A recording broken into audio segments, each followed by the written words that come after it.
Hello, hello, hello. It's working. Microphone is all hooked up, right? How's everyone doing? It is a wonderful, for me, Thursday early afternoon. This is time zones, am I right? Exactly. I know you were talking about the Mario movie thing, but also when we talk about what time it is for us. Excellent. Hello! Welcome to the stream. It's been, I guess 4 days. I streamed last on Saturday. We played some games. When is next CTGPR? Wow, coming right at me with the questions. Maybe Saturday again. That might be dedicated games day, because that's like, seems to be when most people are available. Did I hear they're making a FNAF movie? Do they have to? Yes, they are. Untitled Friday... Untitled Five Nights at Freddy's film. I don't know why I was about to say Friday Nights at Freddy's. Well, I mean, if there's any way to spend a Friday night, it would be at Freddy's. Wow. So they are actually filming it. Filming began in February 2023. But they've been like working on it since April 2015. Sadly, my my VPN isn't working.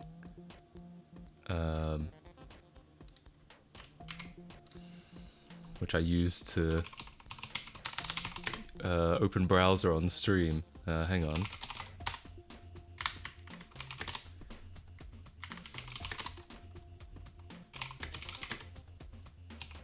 Let's try this again.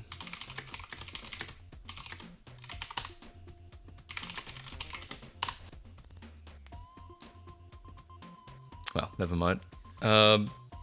5 days, technically. 5 nights. Oh, interesting. Yeah, I guess you're right.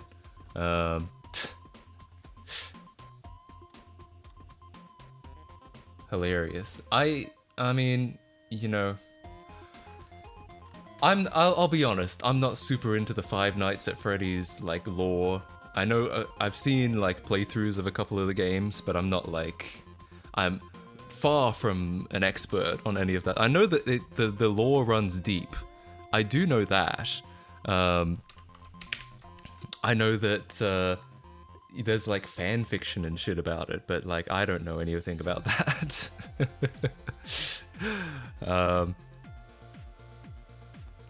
Hope it doesn't end bad. I mean, you never know. I think I'm very jaded on video game movies as well. You know, ever since I watched the Resident Evil movie, my god, what a disaster. So I think it's hard for me to be optimistic about stuff like that. And I hate to say it, but it's true.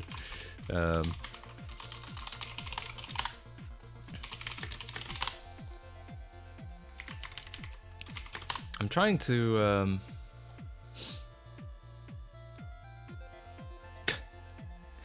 But you're the Markiplier, how could you not know?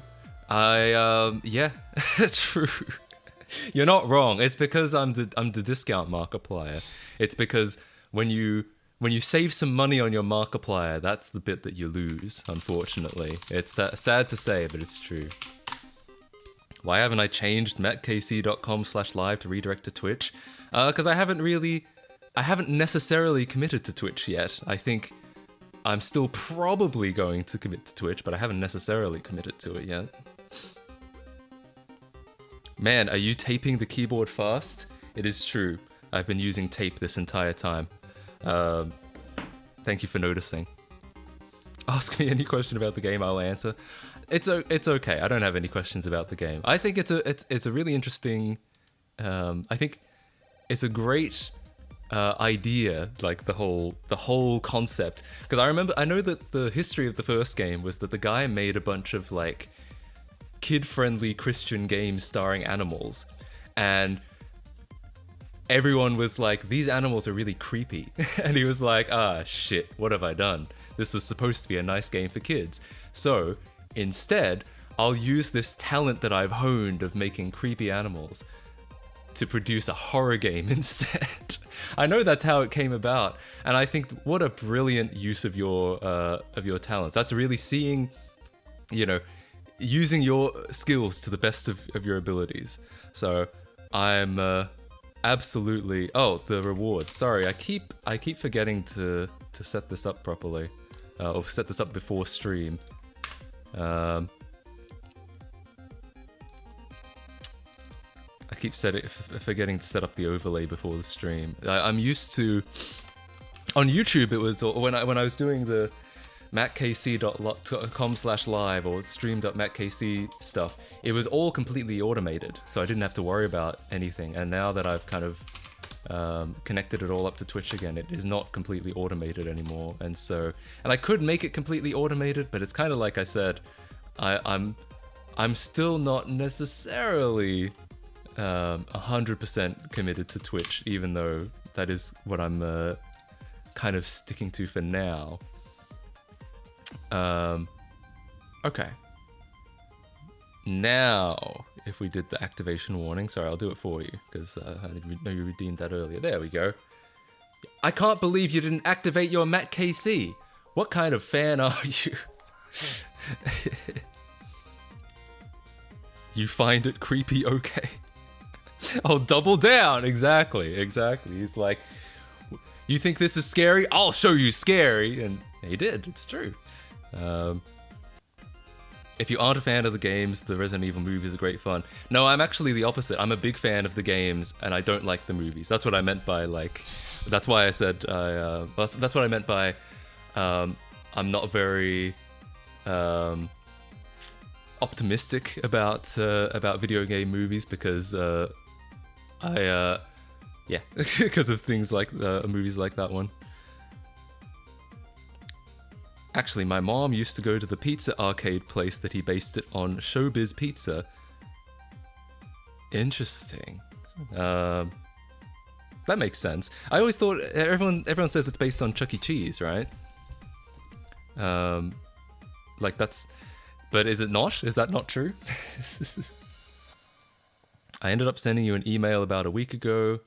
I couldn't tell you if I've read it. I get a lot of emails. I get a lot of spam, naturally. Any public email address gets a lot of spam. Oh yeah, I did get this email. I starred it because I wanted to reply, but I haven't gotten around to it yet. Sorry about that. I will reply to that. Thanks again for the offer. Hell yeah. Oh, same owners as Chuck E. Cheese. That makes sense. Okay, so I'm now trying to figure out why. I guess it doesn't matter. It keeps breaking for seemingly no reason at all. My browser setup, like, I don't do anything and it just breaks.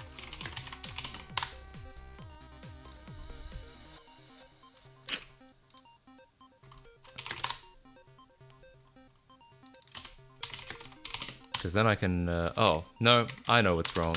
For some reason, this is a real, like, Linux meme. Every time I do, like, a system update, my Ethernet device name changes. So it's gone from like being EN0 to then it was like ENP12S0, now it's ENP7S0, and I have to keep, every time it happens, I don't expect that to happen, because why would that ever happen? And every time that happens, I have to modify my browser script. Okay. Now it should work.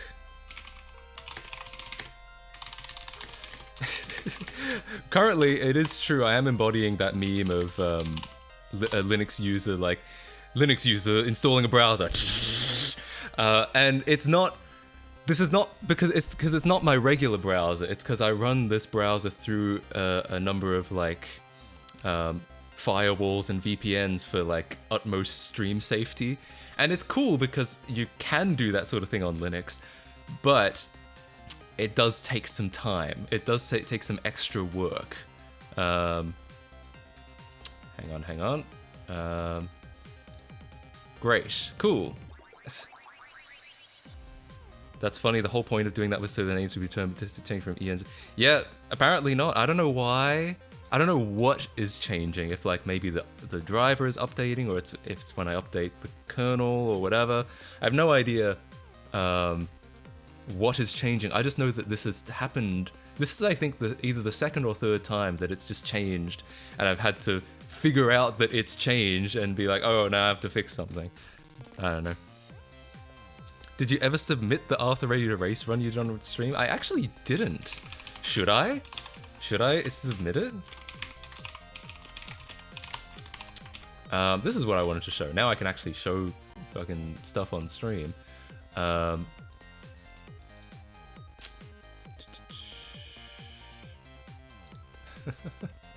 we go. I was looking at this page. So yeah, apparently it's a real thing that's being filmed as we speak. Starring the guy from Hunger Games and Bridge to Terabithia. I mean, sure. When are we gonna have a Tokyo Bus Guide video in the... It would be fascinating to become like an expert of Tokyo Bus Guide. To like actually figure out all the ins and outs of it. I've always had a bit of an interest in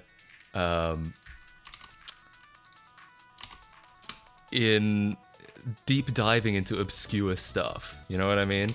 The problem is, it's really hard, like, to make videos about that, because why is anyone gonna click onto a game they've never heard of? You know, the video, I feel like they might click on it because it's me, but it would have to be a really good video, because otherwise they'll just be like, well, this was crap, I'm never clicking on one of these ever again. So I'd have to do a really good job, I think, of that.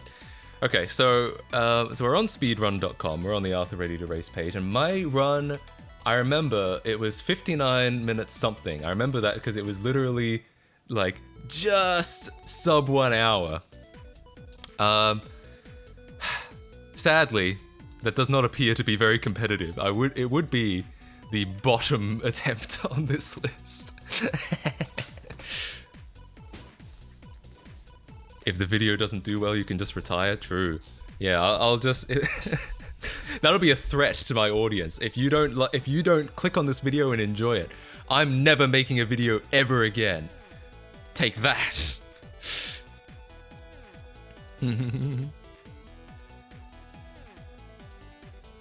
People always say, didn't this already come out with Nick Cage? You mean the Five Nights at Freddy's movie? I can imagine. But, submit it as a joke. Shouldn't I at least submit a run that's like not my first ever run? There was a whole section in the middle where I was like, I'm lost, I don't know what I'm supposed to do. And then there was then I realized I hadn't been accelerating the whole time during the races. He was just like going by gravity, I suppose. And then there was another whole point in the middle where the stream crashed and I just like stopped playing for 5 minutes. I feel like, couldn't I at least submit a run that didn't have those 3 things happen back to back? I would watch it 10 times. Hey, Respect. That's a real fan right there. That even if you would watch me babble on about Tokyo Bus Guide, then I think I can consider you a real fan. Is there a Dreamcast emulator for Wii? I don't know. There are plenty of Dreamcast emulators for PC, obviously. The one I would recommend is Flycast, because it's open source, and God, I almost hoped that this would be select all images with buses so that it would be at least thematically appropriate, but nope. Flycast, it's open source, super accurate, runs on just about anything as far as I can tell. If you have an Xbox One or an Xbox Series, which I guess is the actual name of the console, is the Xbox Series, and then there are the two variants of it, then yeah, grab a copy of Flycast and play some Tokyo Bus Guide. I assume it's fully compatible. I'm realizing that my bot has not notified the Discord, so I should probably do that myself. Also, yeah, speaking of movies, Mario movie, what the hell? There's a Mario movie happening later on. Oh no, there's a Mario trailer premiering later on, so let's load that up. I already have a notification for it. 49 minutes to go. Submit both. I guess the point is that, like, if I submit another... I'm just realizing this. Someone's gonna have to, like, verify my run and be like, make sure that I wasn't cheating. They're gonna be like, what is this bullshit? I have to sit here for an hour and watch this guy fuck around. Jesus. This doesn't say anything. I was wondering if there was any, like, information about who the moderators are, who might have to check my run to see if it's valid or not. What do you say about Dreamcast emulator? Oh, just grab Flycast. Like, don't even think about it. Just grab Flycast. That's the best PC. It's only for PC. It's not for Wii, but there are plenty of Dreamcast emulators for PC, and I think this is the best one. That's all I said. Hi Matt. I would to be a YouTuber like you. I got 35 subs, but I can't get any subs. And yes, I am a kid, not under 12 years old, but I don't know. Honestly. Most YouTubers are in your position. Most YouTubers that want to be YouTubers haven't made it yet. You have to be incredibly lucky. It's a really, like, when it comes to any success, sure, there's some hard work involved, and a lot of, like, successful people will say it was all hard work, but the truth is, at least half of it is luck. I even say maybe most of it is luck, because hard work itself does not get you anywhere. The hard work gets you into, it makes you more likely to be in the right place at the right time. But ultimately, it comes down to being in the right place at the right time. Some people intentionally do 30 hours, 64 stuff. 30 hours? How do they do that? Is it like is it one of those, like, you can't press the A button runs? I have seen, I have seen someone do a 602 star speed run, and it literally takes days. I guess maybe not world record. A world record, it looks like you could do in 20 hours. So technically that's within a day if you skip a couple hours of sleep. But I've seen them last like 80 hours, and you know, they have to go to sleep, they have to pause the run, go to sleep, wake back up, and then get back onto it. Imagine that being like your whole day is just like earning stars in Mario. I mean, we're probably listening to that and thinking it sounds like we're probably, jeez, thanks for the just now my bot has notified everyone. Thanks, buddy. We're already 26 minutes in, and now it notifies everyone. Cool. Maybe my wait screen should just be like half an hour long, just to make sure that the bot like picks up, right? I'll just sit here for like half an hour producing no content, and as soon as the bot notification goes out, then I'll be like, yes, okay, now we can start. What I was gonna say, yeah. we're probably sitting here thinking that that sounds like a great time, is just spending like morning till night playing Mario, but I feel like that would actually become pretty torturous eventually.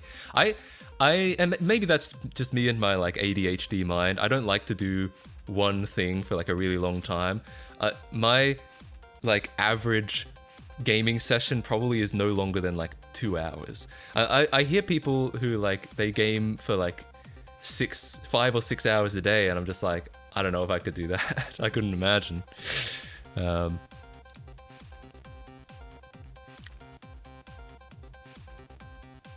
love the fact that my ancient Aspire 7735Z can't watch YouTube videos, but locally installed videos and movies are fine. I have no idea how. So I've got some insight about this. I found in my personal experience that browser decoders are very slow. And like, or maybe slow is the wrong word, just inefficient.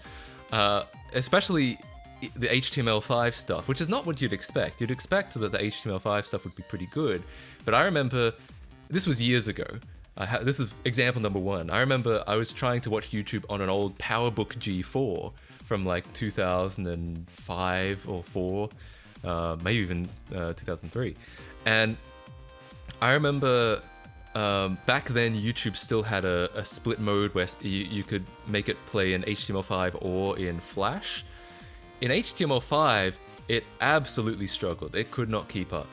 In Flash, it played fine. Like, we always talk about Flash being like slow and bloated, but on an old computer, Flash was somehow more efficient than HTML5 was.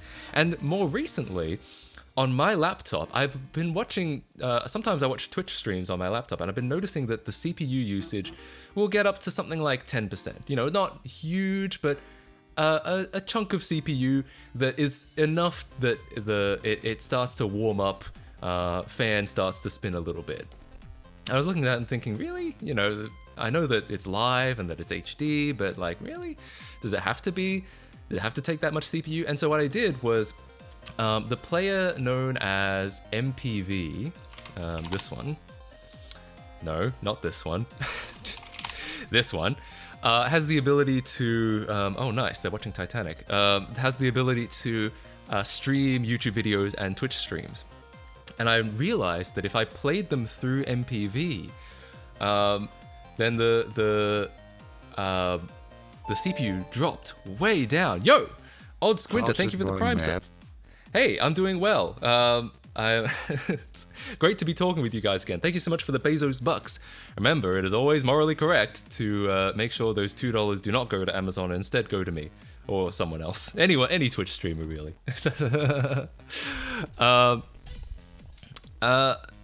And yeah, my CPU went way down. And then, because MPV supports hardware decoding on just about any platform, I ran... I set that there's like a command line argument to enable hardware decoding. I turned that on, and the CPU usage was less than 1%. Like, and my 0 point something percent to watch the same exact Twitch stream as I was watching on the computer. You know, I still had the chat on the browser. I popped out the chat. The chat was taking 3% CPU. The chat consumed more CPU than the HD Twitch stream did. So I've kind of come to this realization that browser video players are not fast. They're not efficient. And Yo! It's my moral obligation. That's what I'm saying. It's true. It's true and base. Thank you so much for the Prime sub Bex953. Thank you so much. I appreciate that. Yes. Yeah, I believe in the Bible. It says one of the 10 commandments is you must use your Prime sub on twitch.tv/itsmattcasey. Yeah, I don't know. I don't know how much of it is browser related, or how much is like what they're using or what they're doing, or you know what I don't know exactly the mechanism for why it's slow in browsers, but I have noticed from personal experience that browser players don't seem to be the most efficient things in the world. VP9 decode on Intel IGP requires 6th or 7th gen or newer. Yeah, but mine's a 10th gen. And assuming it's VP9, I don't know if I think Twitch might not use VP9. I think they might still use H.264. Yo! Thanks for the poop 21st century guy. Thanks for the announcement. Jesus. I made a Mario 64 speedrun category that's being considered to be a real one. 16-star only coin.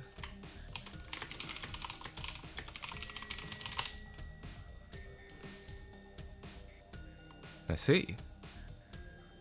Beat the game, you can only collect 100 coin stars. Oh my god. That's an interesting one. I mean, it's obviously a novelty one in the sense that, like, you know, it's a arbitrary challenge, but it would be fascinating to see. Did I hype properly? Yo, did you? What happened? Welcome to the stream, Harvey God. Real Chads use VLC. Honestly, I'm gonna get some hate for saying this, I'm sure.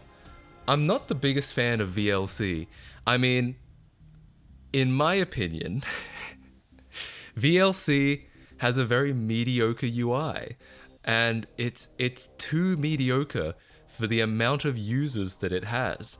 I remember, especially when you go into the settings, you know that the settings page is bad when there's like a simple mode and an all mode for the settings, and then if you want to like change, I remember one time I wanted to change what the upper limit was on the volume meter, because it defaults to being like 125%. I wanted to change that. That setting is so deeply buried because from a programmer's point of view, they consider that setting to be part of Qt, which is the graphics toolkit they're using.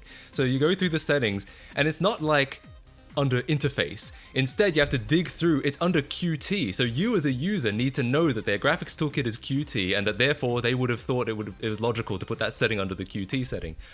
There are a lot of things like that I feel like are really mediocre about VLC. And I feel like a lot of the things that people like about VLC are actually FFmpeg. Like its codec and format support, I feel like is mostly FFmpeg, and VLC gets credit for that they don't actually deserve. That's just my opinion. In my opinion, real Chads, you know what they use? They use MPCHC. Yeah, damn fucking right, boys. Anyway, if you want to get more, I know. I'm just saying that. Why is settings like that? Like that's one example. There are so many things that I don't like about the VLC interface, and honestly, I have the same problem with Audacity. Again, Audacity's interface is too shitty for the amount of users that it has. I used MPCC, it was so mid. You take that back. That is a ban. I am banning you from my chat. Absolutely unfucking believable that you would say that. You would make me read that with my own two eyes. Anyway. The cone is funny. The cone is funny. I'll admit. I'll agree.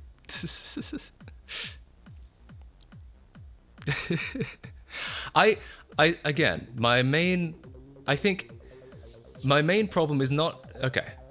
No, I'd say my main two problems are, I think the interface is really poor. I think the interface is a real disaster. And I think that most of what VLC gets praised for is actually FFmpeg, and VLC gets unwarranted praise for it. Audacity is just stripped down Logic or Pro Tools. That's not my point. My point is that it's really shitty to use. It's gotten a lot better, actually. I shouldn't be too critical. It's gotten a lot better in recent years. I know that someone else took over and has been like making a lot of improvements, which are good. But for a very long time, it's been very, very crappy.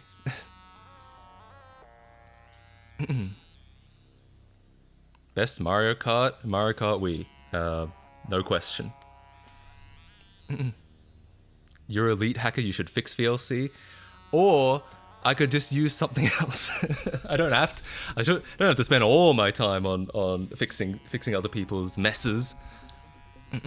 VLC can play everything. I agree, but I maintain that I think that's mostly FFmpeg. I think mostly VLC gets credit for that they don't deserve for that. Yeah, I kind of agree with Ben the Black Knight, which is I can understand using a GameCube controller, but I'd rather not use the D-pad. What I don't like is having to take my thumb off the thumbstick to do a trick. Like, you have to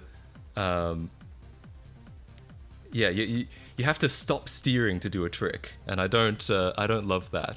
I know that like I've heard that it's still better because depending on the direction of the D-pad that you press, it'll like do different tricks, and like something like sometimes some are more some are better in some situations than others, but yeah. Anyway, I ain't saying I don't disagree. I'm just saying it's just logical. Pro Tools thus it'd be mediocre. I think it could be better. I think it doesn't have to be Logic or Pro Tools for it to not have a shitty interface. Yo, thank you for the Prime sub. Carter Does Things. Thank you so much. I appreciate that. Thank you for the Bezos bucks. Videoland has ignored millions and millions of dollars in sponsorship offers and such. Interesting. I don't know anything about that, but I mean, if there's like a moral stand that they're making, then I guess that's probably good. But I don't know anything about that or what their reasons are. The classic controller is also good. I've heard that like if you're using the classic controller, that the D-pad is positioned in a way that you don't have to stop steering to do a trick. I guess you could use like your index finger. But yeah.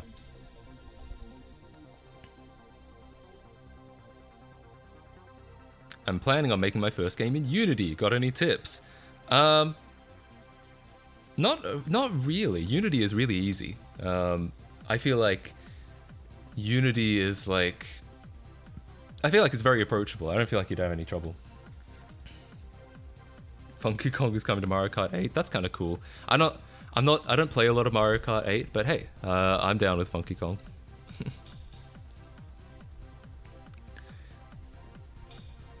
Okay, so where are we at on them?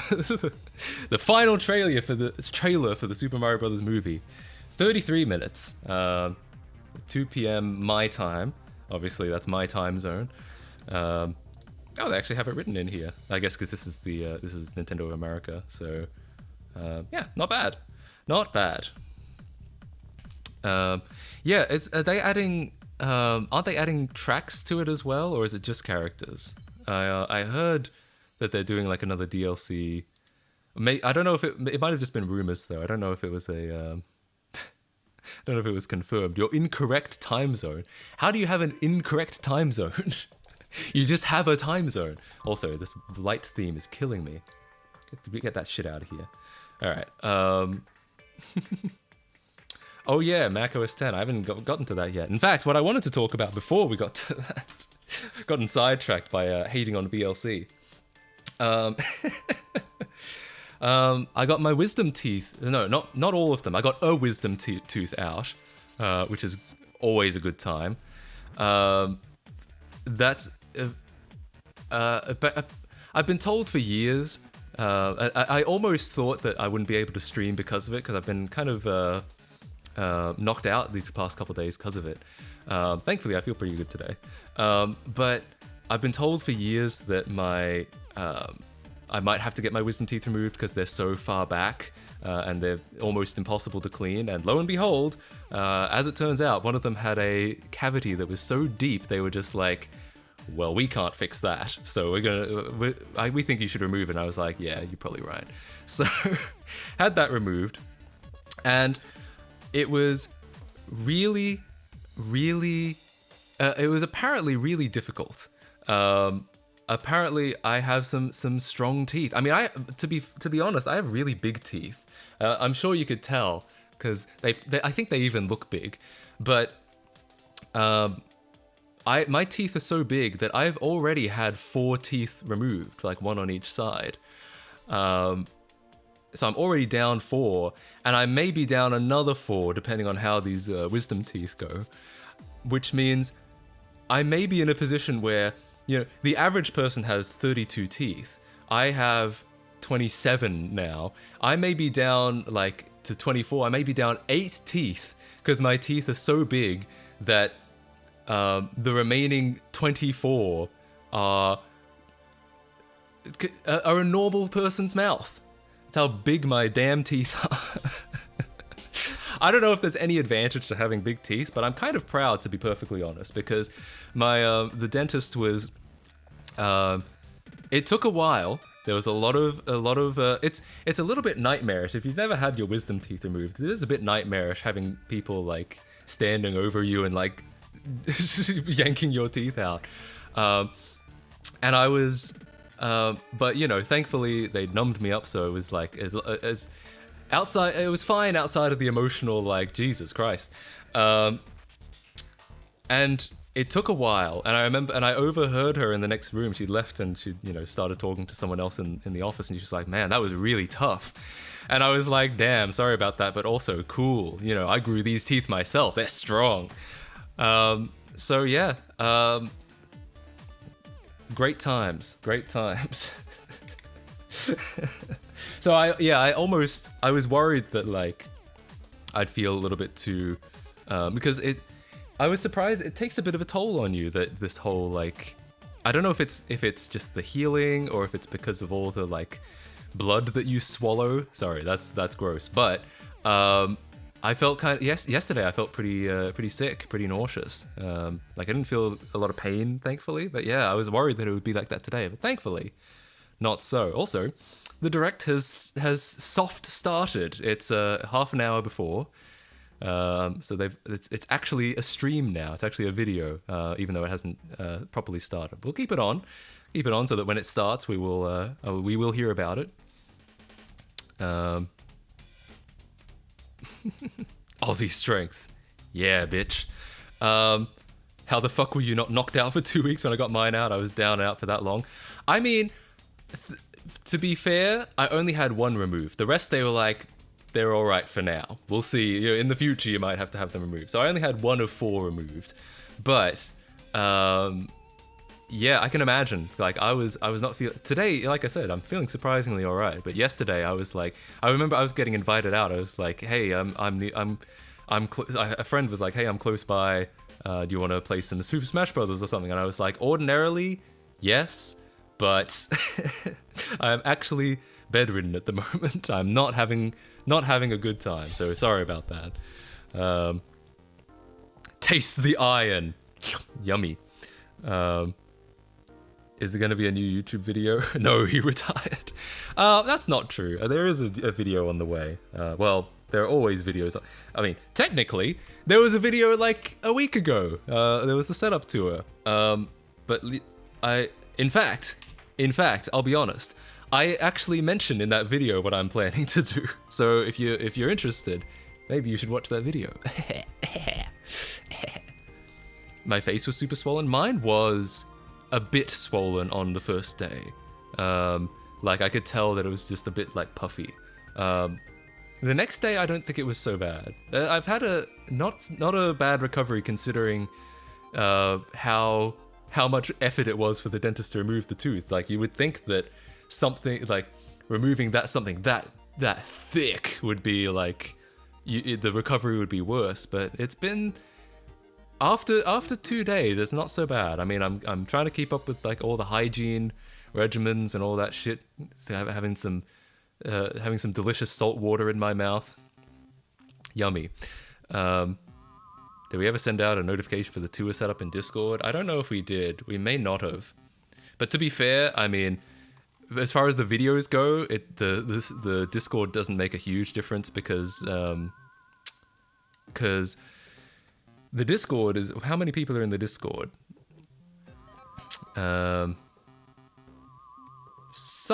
couple hundred, basically. So basically the maximum amount of views we would get from the Discord is like a couple hundred, which is, you know, nothing to sneeze at, but it's a small drop in the ocean of 370,000 subscribers. The Discord is better for the streams, I think, because Twitch notifications I find are really unreliable. And most of the people who are in the Discord, I feel like, interested in the stream, whereas not everyone who's subscribed to the YouTube is interested in the stream. I got 2 rounds of opiates. They had to stop at 2, then get the rest. Oof. Yeah, I was thinking that, like, getting 1 out was tough. I couldn't imagine getting all 4 out at once. Like, that feels like it would be really, really difficult. Like, on the first day I was in some pain, but it wasn't I remember thinking like, thank God it's not all four, because at least like I can still eat on this side and it's all right. It was the top one over here that they removed. But yeah, the bot works. No. So here's the thing. Yes, I know the bot works, but both times that I've done it, it has been late. Like, we were already 26 minutes into the stream when the bot notified, and I was like when I notified, I was like, I don't know if it's gonna do it. I get now. Oops, there have been 2 notifications, but I didn't at the time. I had no idea if it was gonna notify or not. Yes, I know now that the bot worked. But at the time, it was like, well, shit, it's been 23 minutes and there's still no notification. Should I guess I'll notify. But yeah, I guess the bot works. If you ever want to feel hell get 2 at a time done, I can imagine. I can definitely imagine. So, that was fun. That's been the last couple days for me. Outside of that, while we still have another 25 minutes till the Nintendo Direct, I wasn't even... Funnily enough, I didn't actually know that this Direct was going to be part of my stream. When I started the stream, I was going to focus on the Mac stuff and then not think about I had no idea this was happening. It was only because someone mentioned in chat that it was happening, and I was like, oh shit, cool, we should watch that. And so now this has kind of become like the point of the stream. But before we get to that, so I have made some discoveries. If I don't know if people have been here for all of my previous streams, but I did some stuff talking about how I've been trying to do... I call it a bit of a software preservation project. I know that in theory, I'm kind of just running a bunch of OSs because I want to, but I also think that there's no like documented way to get these old OSs running with full hardware acceleration without using old hardware, basically. And I know that using GPUs is a form of old hardware, but I figure at least it's one piece of hardware rather than a whole computer. It's only one failure point. So I kind of consider this like a bit of a preservation project, because you get to... It's a way to... It's figuring out a recreatable way to get to use these operating systems again on like modern hardware, modern-ish. So, so I've been trying to set up... I set up a bunch of old versions of Windows. I even got Windows 2000 working, which is really fun. When if I can actually get that running, why not? No,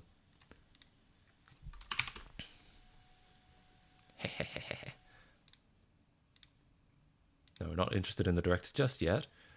Here we go. Windows 2000. Unbelievable. I actually was not expecting to get this working, because I thought it was going to be too old. Like, wait. Oh, right. I have flashed my GPU firmware. That's why the driver isn't loaded. It should reload. It should reload. Hang on. Hold up. Don't worry. It's this is temporary. I did flash the GPU hardware trying to do something earlier. Yes, install the driver. Yes. Oh, my cum folder is not there anymore. Oh no, did I delete it? Oh, that's so sad. I have to reinstall the driver. Damn it. All right, hang on. Let me get this fixed up. Oh, how embarrassing. How embarrassing. I haven't figured this. I thought this was going to work first try, but it's I've made too many modifications. See, sometimes you need to make a folder, but you don't want to go to the effort of actually completely filling out, like describing it properly. So you just type in something else, and sometimes you type in cum. Sometimes that's just what happens. Okay, so I need to get the driver files again. I need to extract them again. I will call the folder cum again so that it can find it immediately. We are extracting. Here we go. It is working. Things are happening. And I will install the driver. It'll go. It'll happen. Everything will be all right. And we will restart.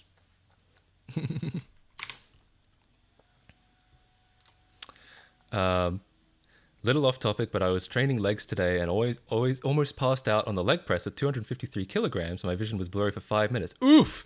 Yeah, I can imagine. Do I go to the gym? Not at the moment. I have in the past gone to the gym. Currently, I do little bits of working out. I'll do like stuff at home, like push-ups or like jump rope. But I don't do much outside of that. I should go to the gym more. Okay, so as I was saying, Windows 2000 is working with full GPU acceleration. And the only reason this does work is because I have to give credit where credit is due. Is because some absolute Giga Chad from Japan. Hang on, let me find the URL. Nope, not that one. Here we go. This guy has done most of this happened in like 2008, 2009, but he's still like at it, I think. Just he's constantly porting drivers to Windows 2000. He's porting like, Wi-Fi drivers, SATA drivers, graphics drivers, and so the only reason that I was able to get full GPU acceleration on this is because this one guy, has ported ATI drivers back to Windows 2000. They were actually officially like XP and up only. So absolutely epic. This is the one I'm using. I'm using 12.4 because apparently I think this one might be in the wrong place because this one seems to only be for like 5,000 and 6,000.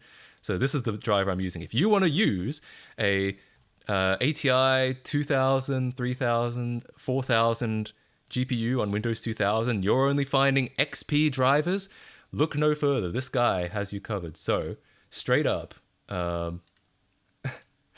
have a GPU on Windows 2000. I had to go in here. Unfortunate that I have to redo this now, but ATI cards do this really annoying thing where they underscan by default. That's why you're seeing these black bars. When you're running at 1080p, it underscans. If you don't know what underscanning is, it's a bunch of bullshit. I won't go into too much more detail than that because I could spend fucking hours talking about underscanning, I'm sure. But because there's no like Catalyst control center on Windows 2000, I had to go in through the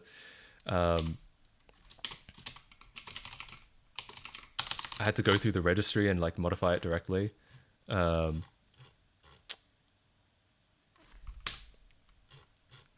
hope it's in here. Okay, I think this is it. So I have to type in add digital HD TV default underscan and leave it at 0. And then I think it's again here. New.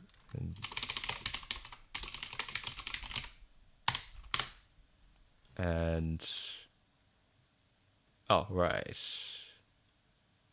Okay, so I think we have to fill it out for all 4 of these and then it will work. I think that's what I did.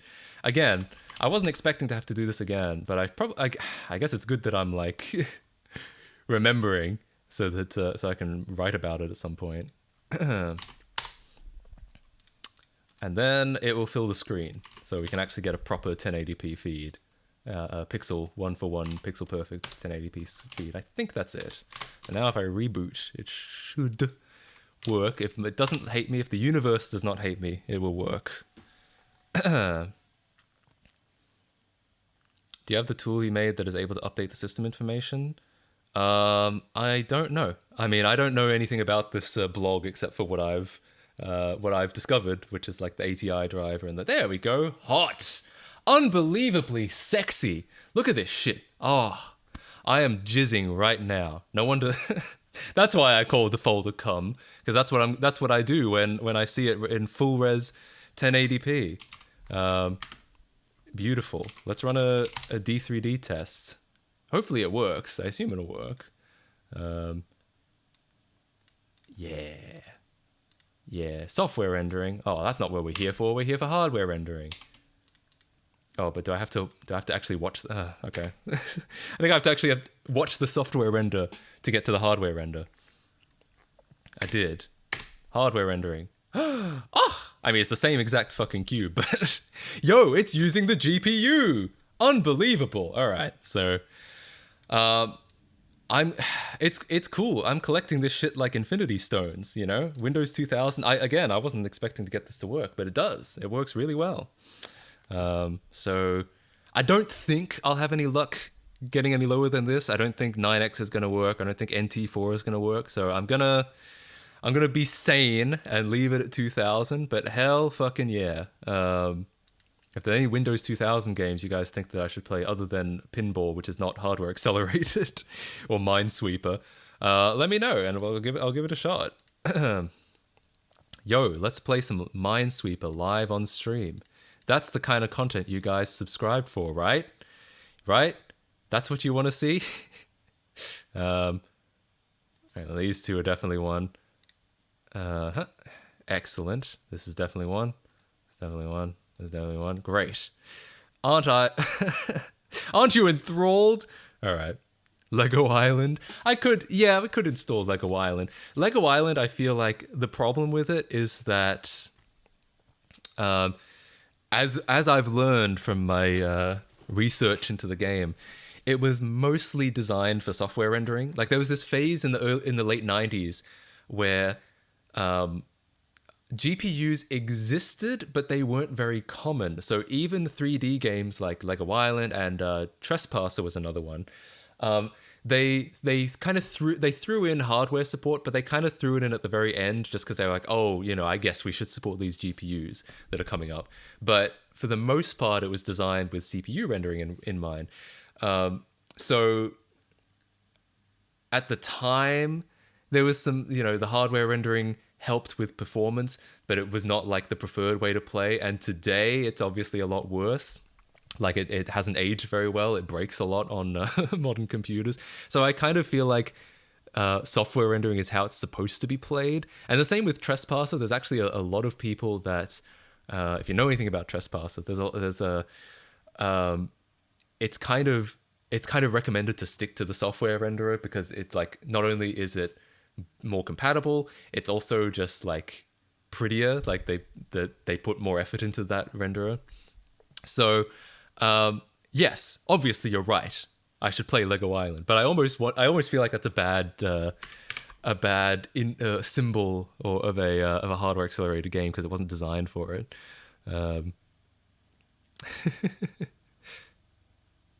I was able to install the latest VLC, WinRAR, and even Firefox ESR52. All perform pretty well. Could maybe use the daily drive. You don't mind the RAM limit. Don't threaten me with a good time. Yeah, I mean, I'd love to. I mean, I think once I have all these set up, it would be really fascinating to even try porting stuff, like open source stuff to these old OSs, just for fun, just for shits and gigs. Like we talked about in the Discord, porting latest Chromium to Snow Leopard. There's currently on the internet, there is a port of Chromium to like Lion. It goes all the way down to 10.7, but it just barely misses out 10.6. And apparently like there's an issue saying like port to Snow Leopard. Yeah, make a version for Snow Leopard. And the only explanation for why isn't there a version of Snow Leopard is just, well, I mean, obviously the APIs are missing. That's going to be a problem on any old OS, but mainly the problem is just because no one has made it, because no one has figured out how to work around these missing APIs. That's basically all that like porting to an old OS is finding all the things that you no longer have in an old OS and finding ways to work around it. So really the reason why there's no 10.6 version of Chromium is just because no one has figured it out yet, and someone could figure it out. So yeah, pretty interesting stuff. And you know, maybe it would be possible to do similar stuff with Windows 2000 and shit. Doesn't Girlfriend of Steel sound fun? Wait, play Evangelion Girlfriend of Steel. It's not a breeding game. Well, apparently neither was Tokyo Bus Guide, so we're 0 for 2 at the moment. For shits and gigabytes. True. Latest Chromium will work on XP. Sick. If it works on XP, there's a pretty good chance I feel like it would work on 2000. Edit one of your videos on those old OSs. Man, if only there was an open source video editor that I was familiar with that I could maybe compile for an old version of Windows. Maybe. There's a hard maybe on that one, I'm going to say. There are a few... To be fair, there are a fair few APIs in security and AV Foundation, but it doesn't seem impossible. Yeah, I imagine... I have a feeling... I'm sure it would be a lot of work, but not impossible. So you're saying there's a chance, basically. Chromium should be able to replace those with FFmpeg and OpenSSL. That makes sense. I feel like I can see that happening. If I sent you a CD-ROM of a really advanced interactive album thing, would you try to get it running? Maybe. I don't know. I don't know. I have no familiarity with what that is. Play the game Breed. It's an FPS. But is it a breeding game? It has the name Breed, but is it actually a breeding game? 10 minutes. T-minus 10 minutes till the movie direct. God damn. How disappointing do you think the movie is going to be on a scale of 1 to 10? Look, I know that's pessimistic sounding, but what do you guys think? Oh, GTA 3 on Windows 2000? I assume that actually supports it natively, right? 17 out of 38. Sounds about right. Yeah, it does. It supports it natively. That'd be kind of hot. I'd be down to try that. In fact, why don't we... You know what? I've been talking about this. Why don't we get Lego Island installed while we wait? It's something fun to do. I realize I haven't even gotten to the Mac OS X part of this. We've only been talking about Windows 2000 so far. But, you know, we'll get to it. I promise you, we will get to it. Let's install some Leg of Island. Yeah. Let's do it. Let's do it. I think that'll work. Yes, yes, yes. Okay, here we go. What was the OS X thing? Yeah, I don't know if I'll have time to get into it before the the direct starts. My bad. I lost track of time. But we will get to it. Absolutely. I promise you we will get to it. Oops, hang on. Oh. The CD hasn't appeared. That's unfortunate. Okay, hang on. Because I've got to take a real quick piss break. So I will leave it on the direct for now. Not that anything's going to happen, but I will be back very shortly.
Okay, sorry about that. I'm back.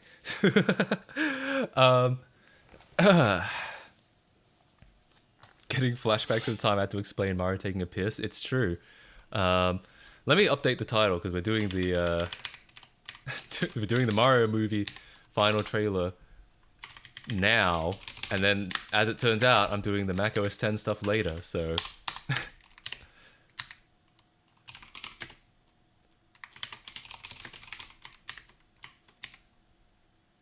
Okay. I've updated the title. We're good. Um, metal pipe sound effect. I should have played that on loop before I left. It's true. You're right. My bad. Okay. Well, as we continue to wait, let me. I think I know. I can get this working, but I'm probably gonna have to reboot Windows 2000. Big sad, but it's fine. It's all right.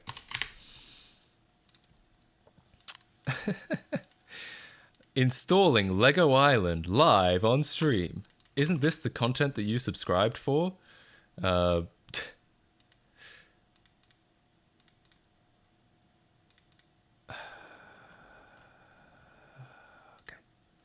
here we go.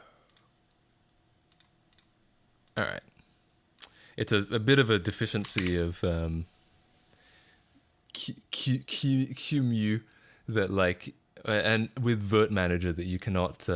It's difficult to add and remove CDs at runtime. Have the metal pipe sound as my notification sound? God, should I make that one of my notification sounds? Like when someone subs, it'll just be. Yeet!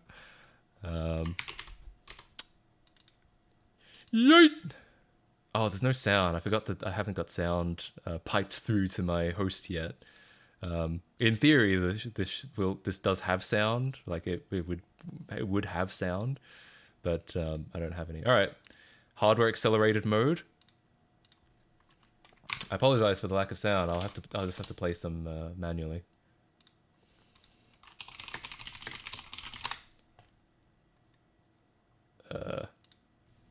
Oh, we really don't have a sound card. Oops. What if I don't know if we've ever figured out a way around this. I have not installed a sound card at all, I don't think. You're my favorite Lego Island YouTuber. Thanks, man. I have a feeling there isn't a lot of competition for that category. But I appreciate it. Can I? I could add an emulated soundtrack. I just don't know if it would have drivers. I assume it would. All right, let's just add an emulated sound card. Why don't we? Have to shut it down again. How's the direct going? Maybe I should just have this on in like the corner and then we can just expand it when we need to.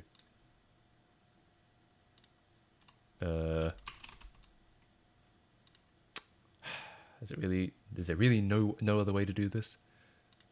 Thanks, OBS. More like no BS. Actually, a lot of BS. Oh god, I don't know where this is going. Here we go. Alright. I'm going to shove this in the corner so that if it starts doing something, we will know. Oh, does it actually support SB16? That is a fantastic idea. That is an absolutely fantastic idea. I didn't know if you could do that, but if you can, I'm doing that. RN. Let's go. Okay, cool. We still probably not going to hear it because I don't have I have nothing piped through to the host yet. But you know what? That's fine. That is all right. As long as we have a card, right? I thought it was, yeah, because the only ones in the list are like AC97 and then some HDA cards, but I know that it supports a lot of other things.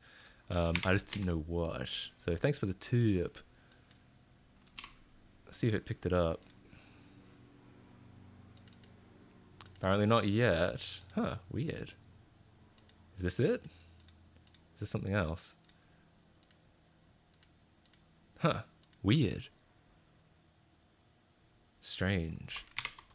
Very strange. Let me try something real quick. Is the direct doing anything yet? No, it is not. Oh, I installed Windows 7 on my 2012 MacBook Pro and everything is extremely tiny. It's because it's a high DPI. I assume it's because it's a Retina monitor. So you'd want to try and set it to 2x DPI if you can. But Windows 7 didn't have great support for that. Would Windows 2000 need a Sound Blaster driver? I don't think so. I think Windows 95 had a Sound Blaster driver. Real quick, let me add another one just in case. See if it picks up one of them. 1 minute? No way. Well, it's as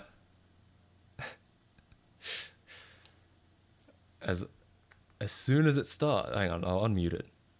If they're playing music, we will know about it. They're not playing music. Not yet, at least. I just realized they're on Rainbow Road. That makes sense. It is literally it is a road. It is a Rainbow Road. It is a road that you go. Should be starting soon. It is not yet started on my end, but when it does, it's a time. Everyone is saying. Oh, here we go. All right. Uh-oh, that's in front of my face. Alright, good enough. Hello everyone, I'm Shigeru Miyamoto from Nintendo. There we go. Today, I'm excited for you all to see the third and final trailer. How much do you Super think he Mario actually Bros. cares movie. about this movie, or do you think they just like bring him out every now and By the then way, to, do you to know what hype March people 10th up? is? If you write out the date in English, it looks like this. Oh, how clever. Okay, do you see it? It can be read as Mario.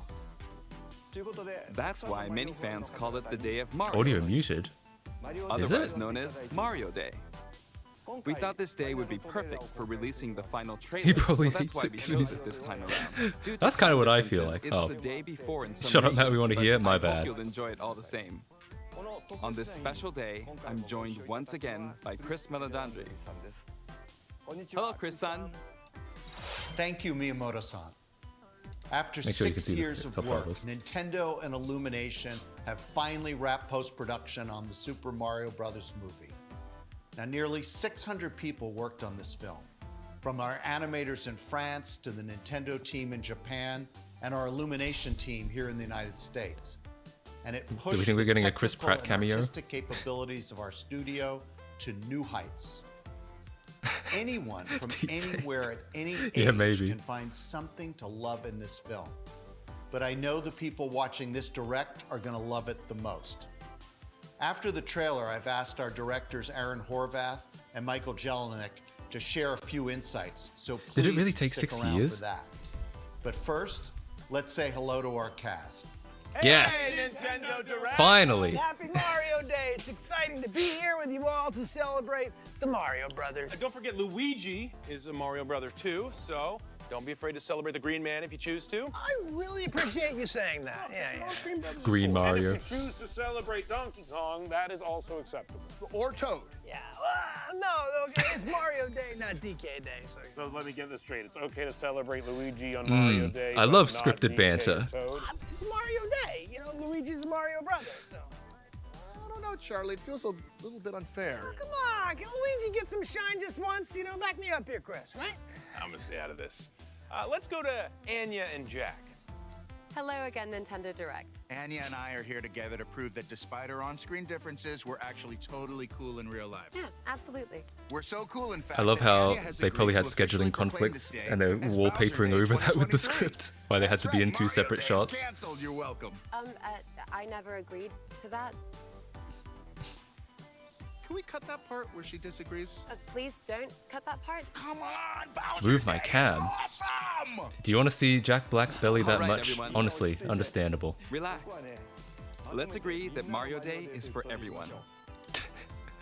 This is the first time Charlie-san and Keegan-san have appeared in a Nintendo. They're not Direct, even the same and their room. They might not performances be, of Luigi honestly. and Toad are perfect. Okay, let's press the start button on the final trailer. Here we go. In the words of Mario. Where am I? Ooh, fresh meat for the grinder. Pay him no heed. He is cute, but he is. There's gotta be a way out of here. There's no escape. The only hope is the sweet relief of death. Oh, you've Oof. got to be kidding me. My army Koopas, Goombas, whatever those things are. They can't do the click to the We point. will destroy the Mushroom Kingdom. Bowser is coming. I'm not afraid. I'll do anything for my brother. We're going to save him.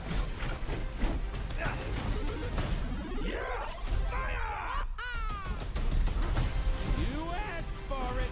This is fun. Here we go!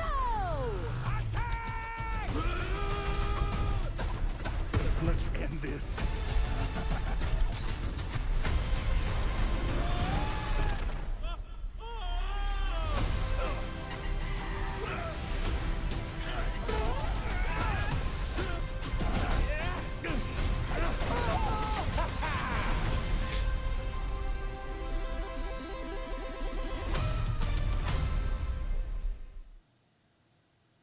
What did you all think?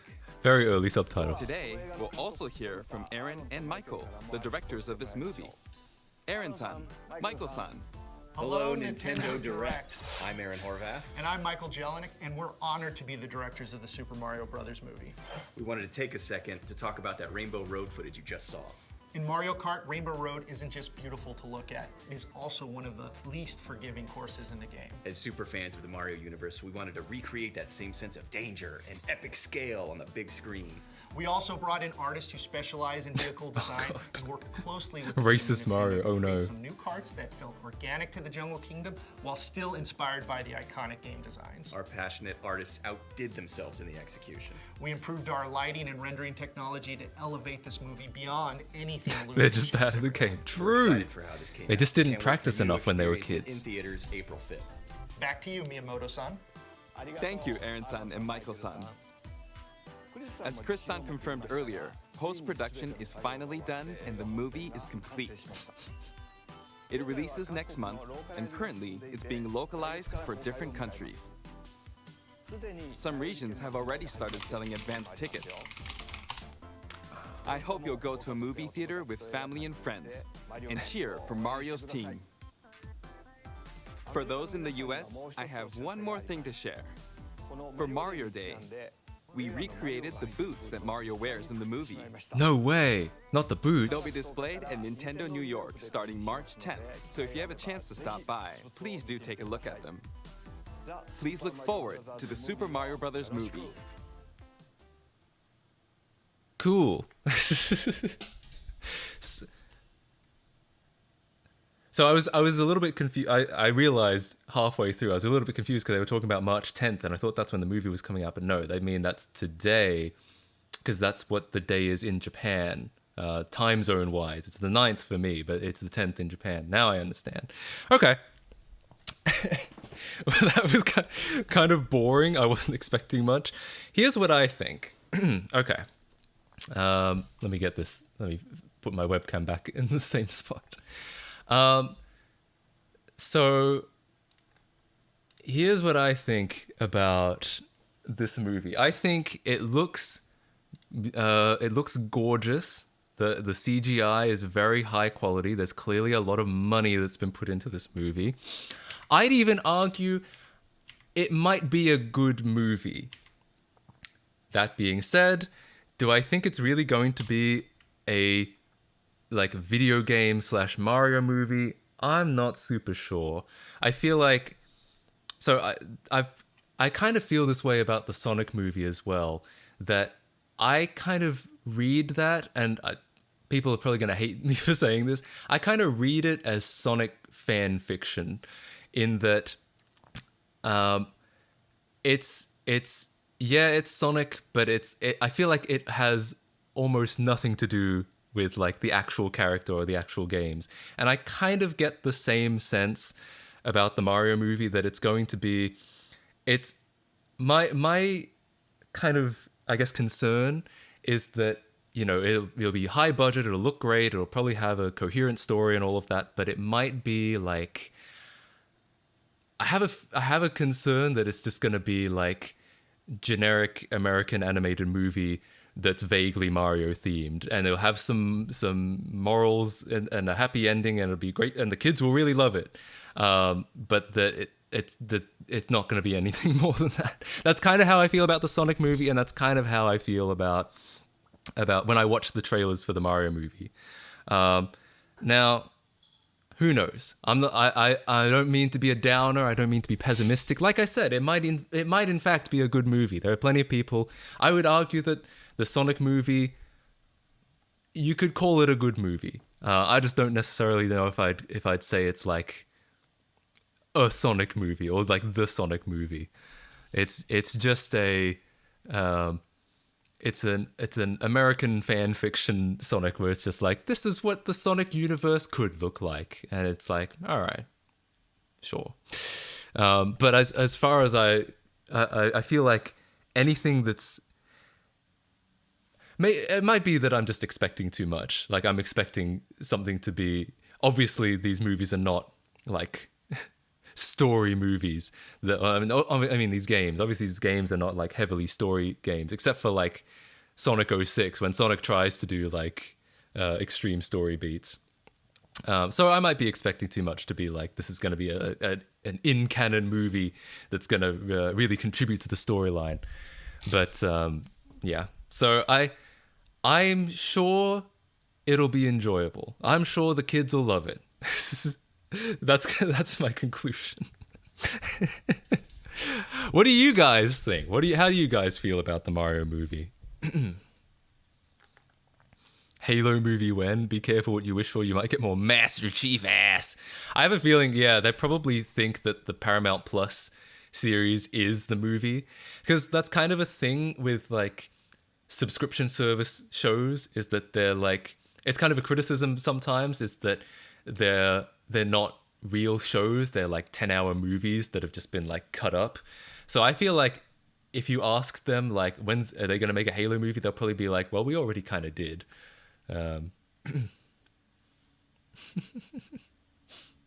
So, and again, that's honestly another scenario of like, that's just kind of some Halo fan fiction, right? I feel like it, as far as I'm concerned, I mean, Halo actually does have a pretty involved story and universe.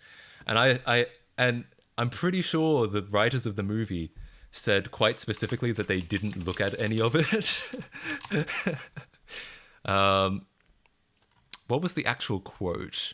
Was the actual quote, "We didn't look at the game"? That sounds like a joke. Apparently, the actual quote is, "We didn't look at the game. We didn't talk about the game. We talked about the characters in the world." Oh, okay. I mean, in context, that's not necessarily a bad thing. But I kind of feel the same. Like, I watched the whole Halo series, and I kind of feel like, well, it's got the same characters and the same vague sort of universe, but otherwise, I don't know if I feel like it doesn't really have anything to do with the story of the actual Halo story. It's just some fan fiction they wrote, which is fine, whatever. But that's kind of how I feel about the Sonic movie, and that's kind of how I feel like what the Mario movie is going to be like. So I don't know if that makes me a downer or makes me pessimistic about it. It's probably what the Five Nights at Freddy's film is going to be like. I don't know. I don't even know anything about the Five Nights at Freddy's movie. 64 viewers, Superman 64 when? Good point. When? Honestly, that would be a great game to play on stream, because I've played some of that game with a friend. We used to like hang out, and a whole thing would be playing old bad games, which is fun. And I remember we got like surprisingly far in Superman 64, but we got really stuck at one point. And now I'm like, man, maybe I should try and get past that properly this time. At least the Sonic movie listened about Sonic's design. That's true. Yeah, it's. God, can you imagine if we'd gotten the original Sonic movie design? Imagine if the whole movie looked like this. Wild. What a time to be alive that would have been. It's really just the eyes, I think. They would, because in the real world, hedgehog eyes are pretty small. It's true. And, they were trying to make him fit into the real world. So I get why they thought that was a good idea, but it just looks really bad. I need to go to sleep, but I don't want. I have school tomorrow. It's okay. You don't need school. Stay out of school and watch Matt KC. That's what I always say. No, I'm just kidding. You should focus on your school. You should probably go to bed. I'd bring my cart over, but I sold it for a copy of Conker's Bad Fur Day. That's probably a good trade. It's okay. I have an EverDrive, so I don't need a cartridge. Never got past the rings levels. I got past a couple of them. The thing is that the rings levels are like every second level. So I got past like the first, I want to say maybe 4 or 5, which is not even most of the game, but it's more of the game than I ever thought I would get past. It's a damn Friday. In some time zones, not in this time zone, not in the Western Hemisphere. That case is better than school. You know, I hate to say it. I really should not say this. This is a dangerous thing to say. But most of the things that I do as a job were not things that I learned at school. They were things that I learned, that I self-taught. That being said, school I think was most important for me as a means to learn how to like socialize and work with other people. I feel like that was like, it was, I think what was good for me about going to school is that it would have been so easy for me to spend my entire teenage life just like sitting in front of my computer, you know, doing dumb shit. At least going to school forced me to learn how to hone my social skills, you know. So, and how to work with people, how to be more of a team member. So I think that was the important parts that I actually learned at school. Also gives you a good knowledge base, and you're not going to use all of it. Yeah, that's also true. You don't. I know there's the common joke is, when are we ever going to use this outside of school? Well, probably not. But at least you kind of learn how to learn about it, and if that ever does come up, then you have sort of a if something that you learned ever did in school ever does come up, at least you can be like, oh, I kind of remember that. I think I know where to start figuring out what that was again. Like, you might have forgotten most of it, but you might have the germ there that's like, I think I know what I need to look up to relearn what that's about. So yeah, I think there are advantages to school. Does school actually teach you social skills? I mean, not explicitly. No, they don't. They're not classes for social skills. But when you just being around other people, I feel like is kind of an important part of development. School is also important for maintaining self-discipline. Trust me, if you leave school early, you will feel the effects of this. Interesting. I can believe that. One thing that I hate at school homework, who the fuck did make school homework? Yeah, I know what you mean. I mean, I think there are obviously a lot of criticisms about school. I think school works best when they're kind of showing you different avenues. Like in the first couple of years of school, you know, you do a bunch of classes, you do like drama class and you do music class and you do art class, and you might not be interested in any of those things, but they show you those things so that if you are interested, you can figure out that you're interested in those things. And I think that's kind of cool.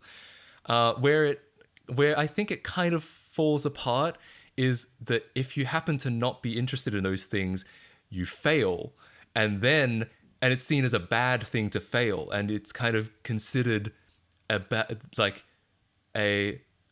detriment to you or a problem with you that you have failed. I think that's where I feel like school goes a bit too far. But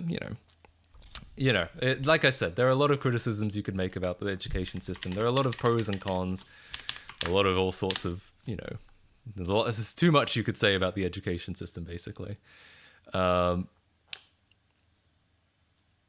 will the trailer start? You already missed it. It's already happened. Yeah, it was quick. I mean, I guess trailers are usually only 30 or 60 seconds long, but yeah, it's much like the Sonic movie, gotta go fast.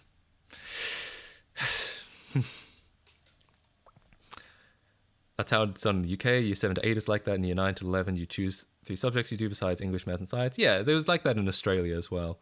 And I think that's fine as long as like everyone understands that a low grade in like year 7 and 8 is okay. But I feel like a lot of people, a lot of parents and a lot of people and a lot of teachers are kind of like, this is bad. You know, this is unfortunate that you got a bad mark in art. Like you have done something wrong by not doing well in art. And I feel like that's kind of where I think that school kind of goes in the wrong direction. But anyway. How the fuck do I consistently boot ISOs from USB? Has nobody made this a thing yet? Can something just like something that can just boot consistently any ISO from USB? Are you trying to boot an actual ISO, or are you imaging the ISO to the USB? As far as like booting an actual ISO, I don't know. I've actually never heard of something that does that. Which is now that you're saying it, kind of like, well, why not? Ventoy. I don't even know what that is. All right, we should finally start talking about... Oh, interesting. We should finally start talking about the macOS 10 stuff that I discovered. Either I don't care, I just want to boot a random ass Hackintosh ISO from USB. Interesting, yeah. The most consistent tool I used was Rufus, but your mileage will obviously vary. I think these two things have never quite worked perfectly together. Like ISO, the concept of ISOs and the concept of booting from USBs, I feel like have just never quite been completely synergistic. Doesn't work with macOS images and Windows. Yeah, I didn't even know that, but it makes sense. Ventoy works. Well, there you go. There's a recommendation. I've never used it before. Yeah. In my school, one kid is now kicked from the school because he did some shit in class and point a middle finger at the teacher.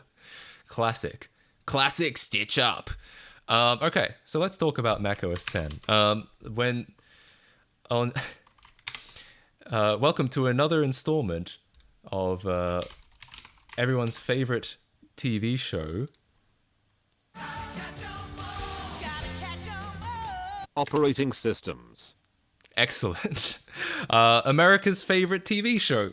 On the last episode, you may have noticed that I'd gotten Snow Leopard to boot, and that was about it. Yeah, I'd gotten it to boot, and it still boots. It is still working, but I hadn't managed to get the graphics card to work. Metal pipe sound. I should add that to the soundboard. I don't have that on here yet.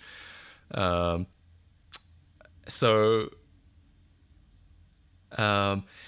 so what happened, and I talked about this on the Discord, was I kept reading about like all these ways to get my graphics card working in macOS, and they always referenced Leopard specifically. And I was on Snow Leopard, and I was like, well, I don't know if something has changed between these versions, if something's broken. It would suck if that was the case, but it could be.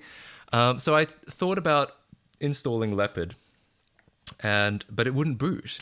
Every time I tried to boot Leopard with the same like open core partition that I had, it would just immediately reboot. It would just boot loop forever. It wouldn't show any error message, nothing like that. It would just reboot. So I was like, well, shit. Maybe I'll try installing a distro, because distros used to be a thing back then. Basically, if you don't know a lot about Hackintosh, there's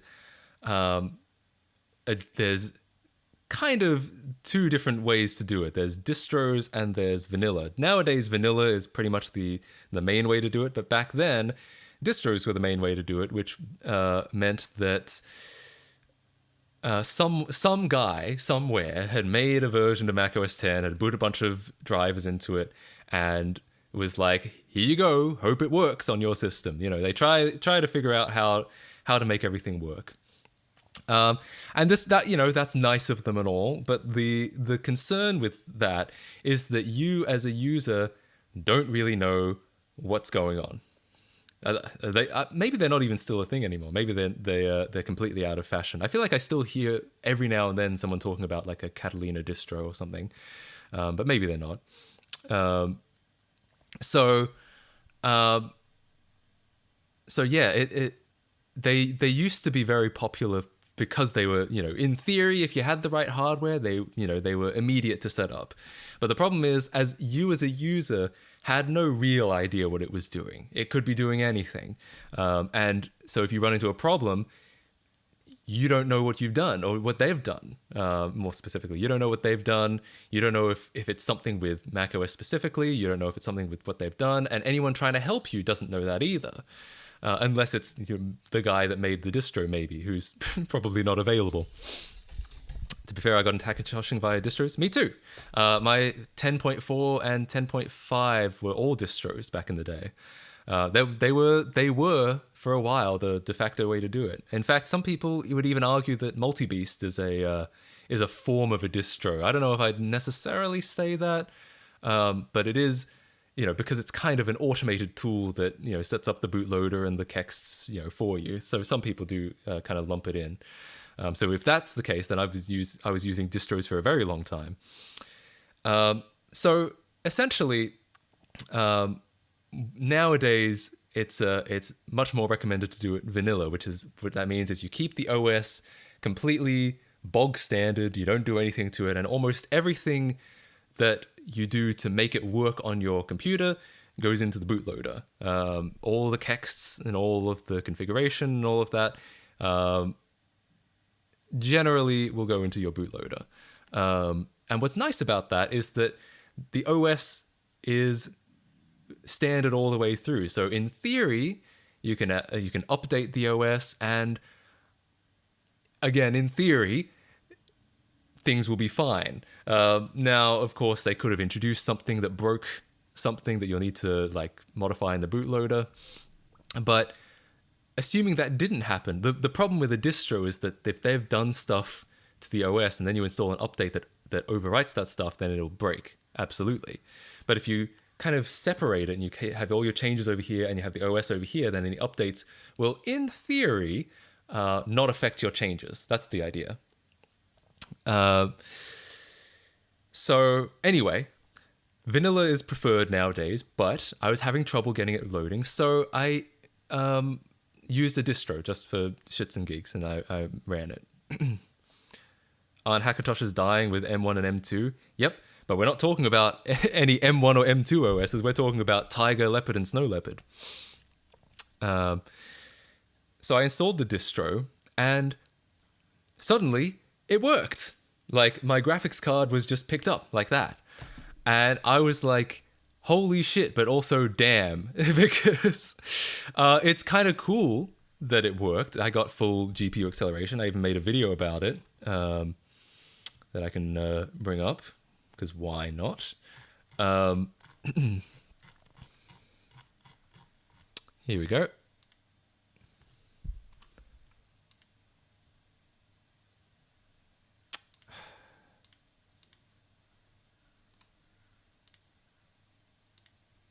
Okay. Yeah, hang on. Let me get the player captured. Here we go. So this is a real recording from... Yo! Thank you for the Prime sub, Muju. Thank you so much for the Bezos bucks. I appreciate that. Okay, so here is my a screen capture of that Leopard distro. I'm gonna go sleep. Bye. Hell yeah, go get some sleep. And interestingly, it picked it up as a Mac Mini. I guess that's probably baked into the distro, that SMBIOS ID. And I show some hardware acceleration. So most of this is not hardware acceleration. That smoothness, the fact that it's so smooth might be hardware acceleration. That Genie effect is not technically hardware acceleration. That can be done in software. Again, maybe it's a little bit smoother on hardware. I don't know. So none of what you're seeing, all of what you're seeing might be software, but this is definitely hardware. You do not get this ripple effect on software. So that kind of proves that it's working. It's actually full 3D acceleration, which is nice, nifty. Oh yeah, I looked up Ventoy because people were talking about it. It is hardware accelerated, but it's not a sign of hardware acceleration. There you go. See? Just refer to the smarter people than me in chat. So I was kind of like, great. I'm glad that, I'm glad to at least have gotten confirmation that this works. However, I don't know why it works because it's a distro. I have no idea what they did. So I've kind of been in a process of almost reverse engineering what it's done to see if I can replicate it on my Snow Leopard install, hopefully on a Tiger install as well, and hopefully on a vanilla Leopard install. And so far, I've gotten some clues. I found that the distro installed something called ATY init, which is, I believe, a community text that used to be really popular. There were a lot of these back in the day, these kind of extremely automatic texts where you would install it and it would just, for a lot of people, it would just work. And hopefully you were one of those people. But if it didn't, then oops, out of luck. Nowadays, again, it's because everything's so vanilla. The idea is that you kind of figure it all out and you kind of make it work. And therefore, if something goes wrong, you'll know why, or at least you'll have an idea of why. I tried installing this on Snow Leopard. Didn't work. I've managed to get things that look like they're almost working. The biggest issue that I've run into is that with a combination of various automatic things, like texts and configurations and settings and stuff like that, what I get is something that picks up the 2D rendering perfectly, like all the resolution stuff. It immediately picks it up, but it identifies the card and all of that. But as soon as you try to get any 3D hardware acceleration, it will just completely glitch out for seemingly no reason. ATY is 32-bit. That's quite possible, which is why you only ever see it in the context of 10.5. Yeah, it does say 32-bit only. So yeah, that's probably why it didn't work. But yeah, so I haven't quite figured that out. But what I have figured out, at least something, which is I've figured out why Leopard was not booting on OpenCore. Which means that I have actually gotten it to boot on OpenCore now. In fact, let's double check that because I got it installing. So back onto my VM.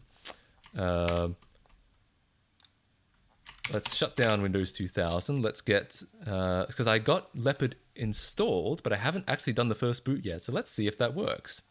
I'm gonna go for now so I can tend some of my studies. Hell yeah, enjoy studying as much as you can, as much as enjoyable as that may or may not be.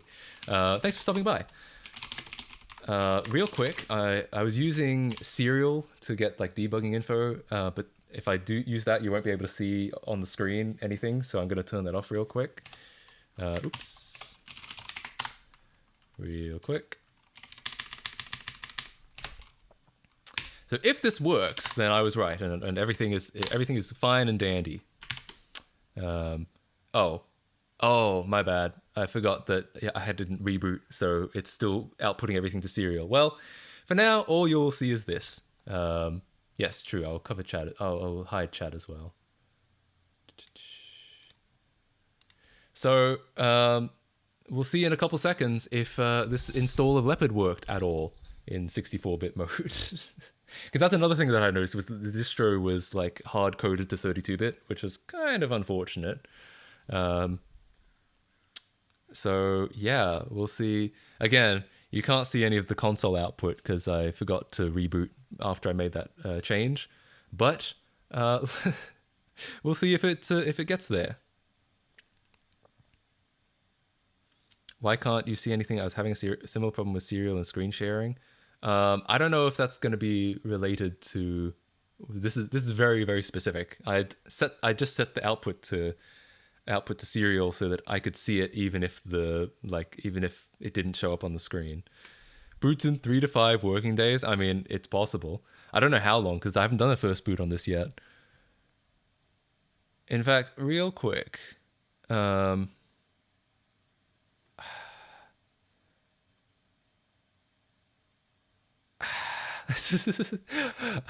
want to. Interesting to me that serial output is initialized after video display on OS X. Is that true? I don't know about that. So, hang on. What I wanted. Okay, let's start with just booting the installer. I'm pretty sure. Okay, so now we'll get output on the screen so you can actually see what I'm talking about. You can see text. I can see text, but I have it printed over to the side. Now it's going to be printed onto the screen, though.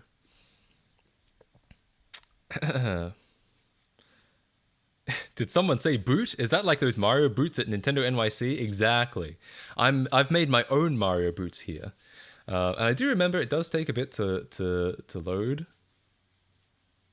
Just join now. Is this QEMU? Yes, it is. I'm trying to set up a way of getting old versions of macOS reliably running, and eventually getting hardware GPUs in so that you get full hardware acceleration. Classic Macaroni OS. I think I'm going to have to call it that from now on. Macaroni OS 10. Okay. So, assuming that everything is fine, this should eventually boot. It does take a bit. I do remember it takes a bit. That watermark. Oh yeah, thanks for showing that. Hell yeah. Stupid Mario boots. That's what I'm saying. That took forever. It does. It is like that, and I don't know why. I'm guessing maybe. I feel like the installer always takes a bit. But there may be some things to get the config or to speed it up. That's a really interesting idea. I like my macOS VM on my desktop, although that's Monterey. Hell yeah. Yeah. So the idea of this was you can get modern versions of macOS working relatively easily. They're relatively widely supported, but older versions are a little bit challenging. There's not necessarily really established ways of doing it, which is what I'm trying to figure out, as well as getting a GPU working, getting a off-the-shelf, easily acquirable GPU working. So earlier today, I installed macOS on this hard drive. I installed Leopard. And it finished, and then before it rebooted, I shut it down because I was starting the stream. So in theory, we should have a first boot of OS X. Let's see if it works. Why don't we? Hopefully.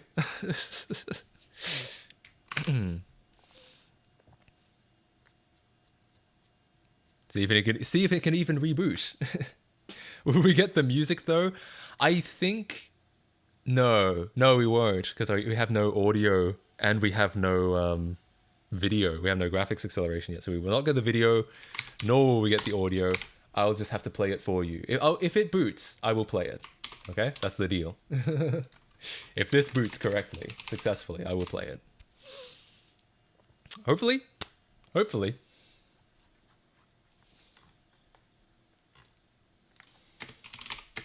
Now, I don't know. You saw how long it took for the installer to boot earlier. I don't know if it's going to be similar here. I'm going to guess probably. Get a USB sound card. I'm trying to think. There probably is a way to route audio like through maybe Spice or something.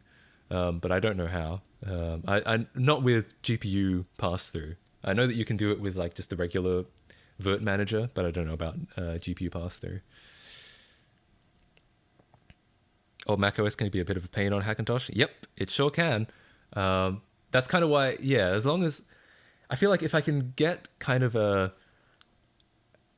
a consistently recreatable setup that, and then like write up a guide for it, then in theory, anyone can do it and it'll be fine. It'll be chill. But yeah, that's kind of what I'm trying to do. Only Hackintosh I set up back then was to build my Qt apps on it. Nice. It was so much pain and the UI was barely responding, but it did work out pretty well. Ah, sounds like you didn't have any graphics. Yeah, I mean, in an ordinary virtual machine, modern macOS is very, very painful. Like, it's so unbelievably slow because because they don't want you running it on a virtual machine, funnily enough. They have a feeling that might bite into their hardware sales. They don't... Oh, hell yeah, it's doing something. I was getting a little bit concerned there, but all right. Yeah, so they don't... So it runs very poorly in a virtual machine. It's basically only really good for like command line development or if you need to compile something. I allocated 4 gigs of RAM and 8 cores. Nice. That sounds like you're doing it right. I will agree. It is a bit slow. And I did read that maybe that's something to do with like TSC. I need to add a TSC timer. So if you're wondering how I got Leopard booting at all from OpenCore, yo, nice. We got some graphics. Thankfully, the card is still under scanning. Love that. But if you're wondering how I got Leopard booting at all on OpenCore, it was because apparently Tiger and Leopard have a hard dependency on something called HPET, which is a high precision event timer, I think. It's like a modern motherboard feature. And by default, virtual machines do not emulate it because it's kind of slow. And the reason why the distro worked is because it was using a patched kernel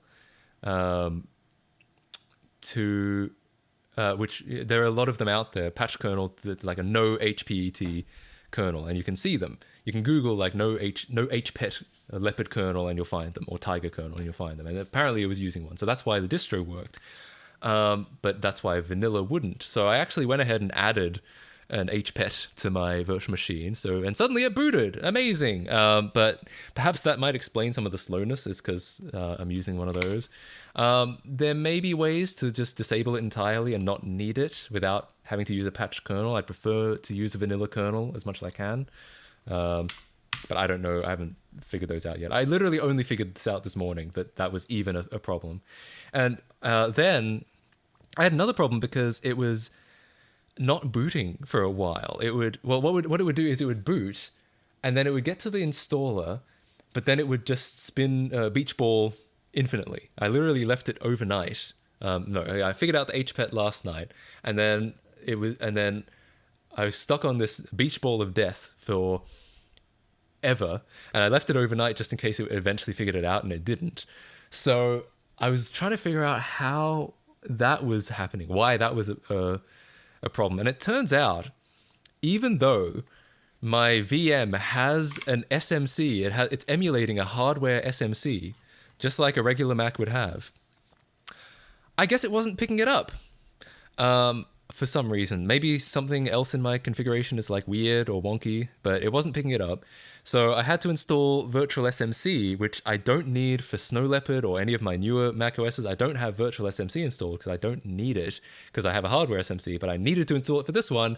That was the only way I could get it to actually properly run the installer. So that's been my process of setting up a vanilla Leopard in OpenCore in a virtual machine. And I'm hoping, again, at some point, I will write all this down, I will document it. I might even make a video about all of this, because like I feel like operating system preservation is moderately interesting, since that's kind of how I'm treating this project. Uh-oh, Monka S. It's it's hung. It's fine. It'll probably come back. It's slow. It's been slow this whole time. It's fine. I'm sure. Hopefully. We'll see. What do you guys think? Should we turn this beach ball into an animated emote? Oh, I gotta play the video. You're right. I forgot. I was too busy rambling.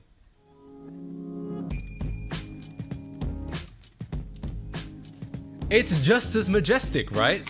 Look, we might be sitting here with a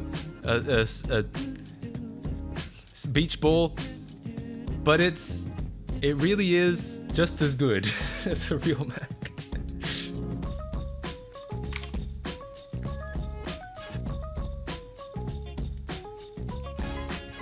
I wonder if you get DMCA'd if you play this on YouTube, because this is technically a real song. Excuse me. We already did this. Uh-oh. Oh no, it's just started over. Oh, that's not good. That is not good. That is unlucky. That might be a bit of an oof. Anyone run into this problem before?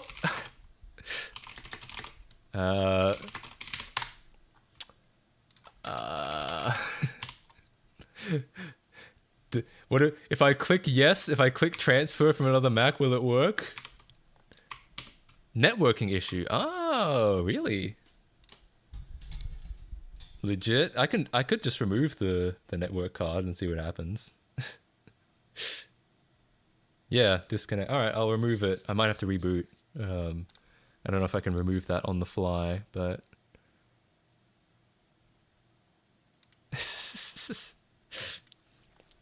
it's just mad that he's using an ANSI keyboard. I know. Despicable. You know, it took me so long to figure out that the UK uses a different keyboard, because I grew up in Australia, and in Australia we have US keyboards. I guess because we use dollars, so they figured it was close enough. All right, let's shut this down then. Yeah, shut it down. Here we go. It took me so long to realize that the UK used a different keyboard layout. That's kind of crazy to me. Had this on my iBook, it couldn't connect to the network, but kept trying and just hung. Weird. Okay, I've removed the network card. You don't use QWERTY? We all use QWERTY, but like the keys are slightly rearranged. Hang on, I'll show you an example soon. It is QWERTY. No, it's not that different. It's just a couple things are a little bit differently laid out. Hang on, let's take a look while this is booting. I know this will take about an hour anyway, so may as well. So this is what I grew up with, the US 101 keyboard layout. Ugh. Anyone see any more traffic lights? All right. Oh wow, there's a whole Wikipedia article for it. This is what I grew up with. So the enter key is long and only takes up one row. $. Then meanwhile, the UK keyboard. In fact, let's get these side by side, shall we? Oh, it's still a $. Where's the pound key on the UK keyboard? Oh, it's become the 3. Yeah, we have a hash here. That's a pound here. Wild. And in the UK, people do like shift 2 to get a double quote. In the US layout, it's shift single quote to get a double quote. And the at? Yeah, the at and the double quote is swapped around. Honestly, I hate to say this, but weird. Why would you do this? And yeah, and the enter key takes up 2 rows. I don't mind that so much. There are keyboards in the US/Australia that have a double height key enter key as well. That's not so bad, but like, what on earth? What on earth with honestly, the at and the single and the double quote swap is what's really confusing. Why would you press shift 2 to do a double quote? Why have they done it like that? But for seemingly no reason. They're just swapped. They're just like, the Apple UK keyboard layout is just the US one with the pound instead of the hash. Oh, interesting. So they were like, fuck you. No, we're not swapping the double quote and the @ symbol. The short shift is horrible. Oh yeah, because they had to move this somewhere. They moved it all the way down here next to the Z key. Maybe it's trying to contact Apple. It could be. Well, I just removed its network card, so not anymore. It's weird because you're used to a different layout. I know, but but I have to say, there is. I feel like there is slightly more logical sense to having the single quote and the double quote on the same key. I know that most of this stuff is just being accustomed to it, but the @ I mean, the @ above the 2 makes no sense. That I'm not going to defend that, but the double quote and the single quote not being on the same key, that feels a bit counterintuitive. Everything else, I will admit, yes, it's just because you're not used to it.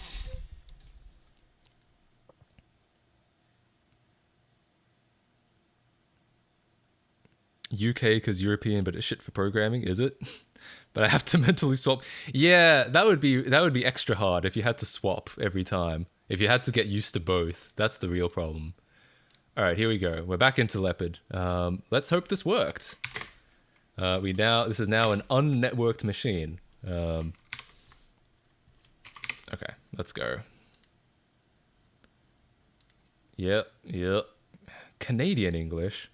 Oh, I guess they do have. Canada does import like British spellings. I'm pretty sure. I keep forgetting about that. It's always really funny because Canadian accents sound very similar to American accents. Like obviously you can tell them apart if you know what to listen for, but they sound similar enough that at first you might not notice.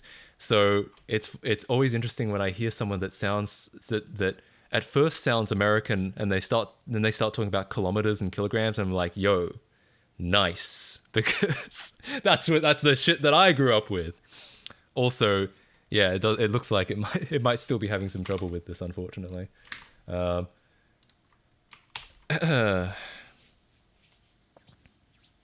clicking on. Yeah, I could try transferring from something, see what happens. I'm Googling off to the side like what this might be.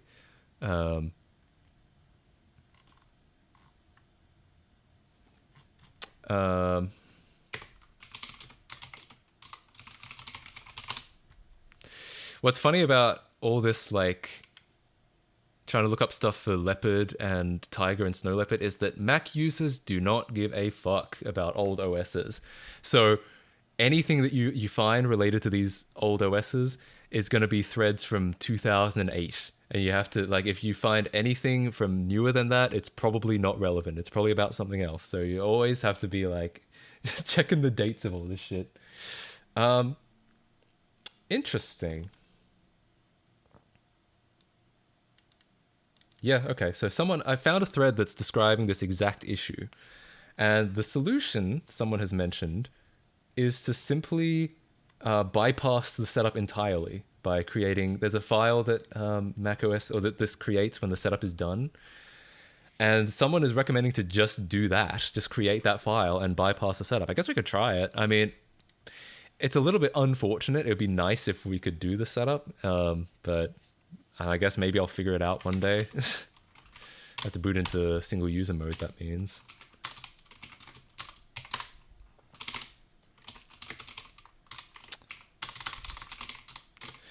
The biggest thing I hate about open... What is this called? It's called Open Firmware, Open Shell, is that they used Windows commands rather than Linux commands, so it's all like... I hate Windows commands, anyway, but that's what they've kind of... that's what they've based all of their stuff off. Alright, so we're going to boot in single user mode.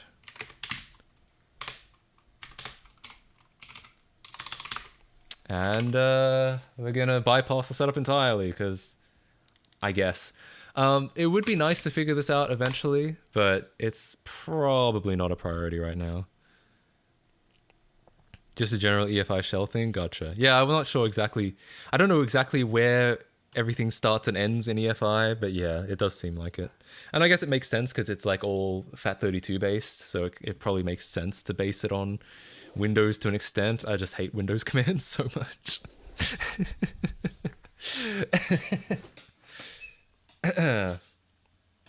Some Mac commands are wild to me. I'm not disagreeing. I'm just a Unix fiend at this point. That's my problem. And by problem, I mean not a problem. I mean it's my absolute superpower. Okay, so to bypass the setup, we're going to create an empty file in var/dub/apple setup done. Fun fact, this was a great way back in the day if you had a Mac and you didn't have the administrator account and you were like, I want an administrator account, a great way to do it would be to delete this file and then it would go through the setup again and it would forcibly create a new admin account. We did that. My friend and I did that because he had a MacBook where he wasn't the administrator, his dad was. And so he couldn't do anything, he couldn't install anything or do anything without his dad like coming over and like typing in the password. So he was like, hey, can you get around this? And I was like, I'll find out, I'll look it up. And I looked it up, and this is what we did, and it worked. And he was like, hell yeah. And we broke into his own MacBook. I love your YouTube channel, didn't know you streamed, I'm enjoying the stream. Hell yeah, thank you for hanging out. Yeah, I think a lot of people don't know that I stream, which is fine, because it's, you know, they're completely different like styles of content, like streaming and video on demand. I guess I'd call it. But yeah, we do stream on here relatively often, and it's pretty fun.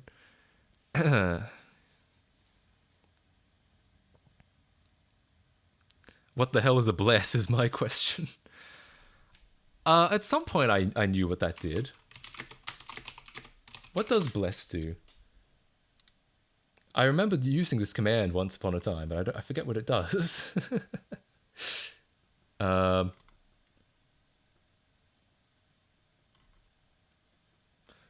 well, we have a login screen. We didn't create an account. Can I log in with nothing? No. Root as the name and the password. Sick. Alright. Not bad. Not bad at all. HFS attributes, I want to say. That rings a bell, absolutely. But I don't remember.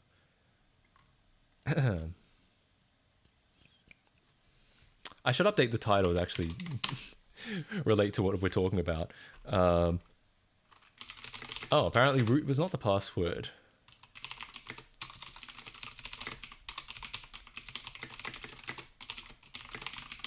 There we go. It's about right. Oh, use the reset password? Huh.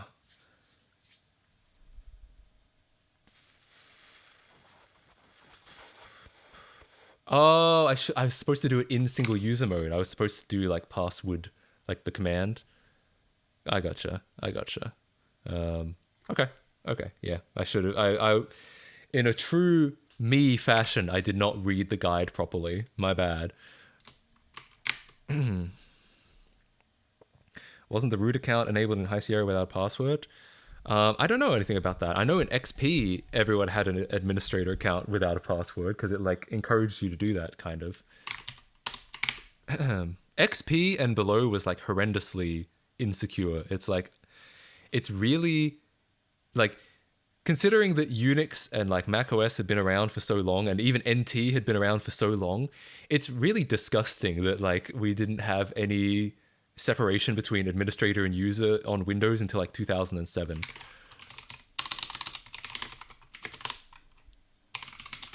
All right, time to make a password.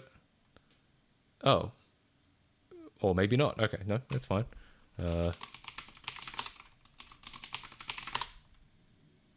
Nice. Okay, should work. Yeah, it was for a time. One specific version had root, no password, and it just worked. Damn. Wild. Also, yeah, iBoot is super fucky. It doesn't want to boot anything from USB, but also doesn't want to see the optical drive. I have actually had that exact problem. I found that there were ways to get something to boot. but it took like some messing around with like restoring in macOS. I can mention what I did in the Discord at some point, if that would help. Oh, you've done it before? Okay. Then you know what I'm talking about then. Yo, thanks for the sub, Cynics and Critics. No way. Am I getting criticized at this very moment? Holy shit. Thank you so much for the sub. I appreciate that. Thank you for the tier 2. No way. Not a tier 1, not even Bezos bucks, but a tier 2. That's wild. Thank you so much. I appreciate that. Let's hope this password works. Nice. All right. We have officially broken into my own copy of macOS 10.5. Just go to Tesco and get some writable DVDs. I mean, they help in a pinch. I'm not gonna lie. I don't know. I feel like there should be a way to get that working without real DVDs. I don't know. Maybe not with iBoot. Maybe iBoot is like not happy about that. Do you like the Bezos bucks? I love Bezos bucks almost as much as Bezos likes his own bucks. Obviously. Okay.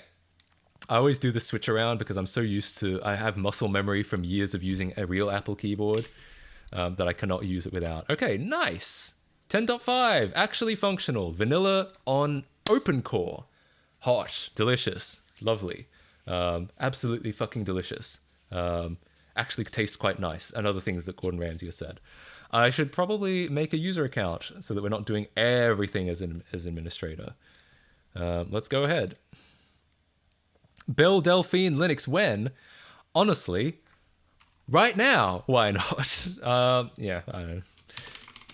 Someone should make that. I really feel like someone should.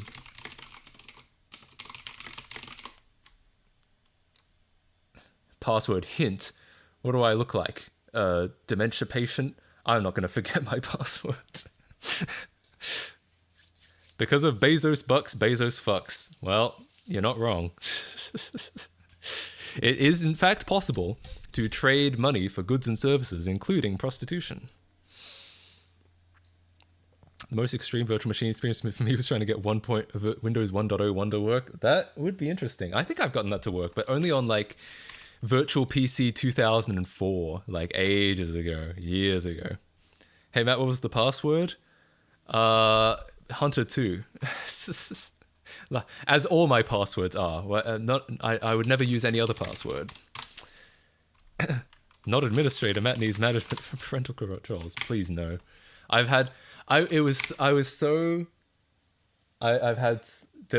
was a kid, administrator privileges were like, or lack thereof, were like the bane of my entire existence. Every day I would dream of like, I need them. At home I had them because we were using fucking Windows 98. But at school, I remember I was just like, I feel like I've told this story on stream before, but I remember, maybe I haven't. So when I was in year 2, I would have been 7 years old, and I was just introduced to Windows XP because they had just upgraded all the computers to XP, and I was like, holy shit, I've never seen anything like this before in my life. And but yeah, we didn't have any administrative privileges, so I couldn't change the themes. I knew that there was a really cool silver theme on XP, but I couldn't get to it. And I remember thinking to myself, I need the administrative privileges. So we had a system where if you had like good behavior, you'd get a stamp. And if you got 10 stamps, you got to go to the school principal himself. And I actually don't remember what he would have done. Maybe he would have given you like a lollipop or something, but he would have been like, well done, or something like that. And I thought to myself, bro, 3000 IQ moment. I am going to get on good behavior, enough to get 10 stamps. I'm going to go see the principal. And the first thing I'm going to ask is, can I have administrative privileges on the computers? Because I figured if anyone was going to be able to give that to me, it was going to be him. It was going to be the boss of the school. And I thought to myself, and so I tried briefly to be really well behaved. But the problem is, overall, I was not a very well behaved student. I was very like disruptive. And so as much as that was like a dream of mine, I could not get myself to be well behaved enough to actually make it happen. Never got to meet the principal, never got to ask him about administrative privileges. And looking back, I have a really strong feeling that either he would have said no, which probably would have been the right answer, but if he did not say no, the thing is, he probably wouldn't know what I was talking about, because he's the school principal. He didn't set up the computers himself. He deferred that to some 16-year-old named Kevin, who runs the school IT. And so even if I asked, he'd probably say no just on principle. Get it? But even if he wanted to say yes, he'd probably be like, I don't know if I can even do that for you. I don't know how. Like, he's not really, he's sort of in control, but he's not really in control. He didn't really set that up. 8-1. No. Completely different school. The 8-1 story was when I was in high school. I was 15. This story, I was like 7. So I was in primary school. I was much, much younger. I have admin permissions. How dare you? How dare you have admin privileges and not give them to me? He might have thought you wanted to be a VP. Yeah, what do you mean by administrator privileges? You mean you want to be a school administrator? Like... No, I mean on the computer, obviously. What do you mean? I don't want anything to do with this school. Fuck this school. Oh god. Your primary school didn't have the librarian be the IT person? Not that I know of. No, I know that... No, not that I know of. The IT... Yeah, no. I don't know. I don't know who I never met the IT people at this school. Now's the time you want to join a school IT team, just to be that cool guy with the kids now, just to be the one who could give you the administrative privileges, but I'm not going to. I did actually, when I just graduated, when I was 19, I did actually briefly consider trying to get a job at my high school as IT, because I felt like, because, you know, the job prospects at that age are like, you know, working fast food or, you know, something like that. And I was like, well, but I know something about computers. Maybe I could do school IT. And they know that I did IT.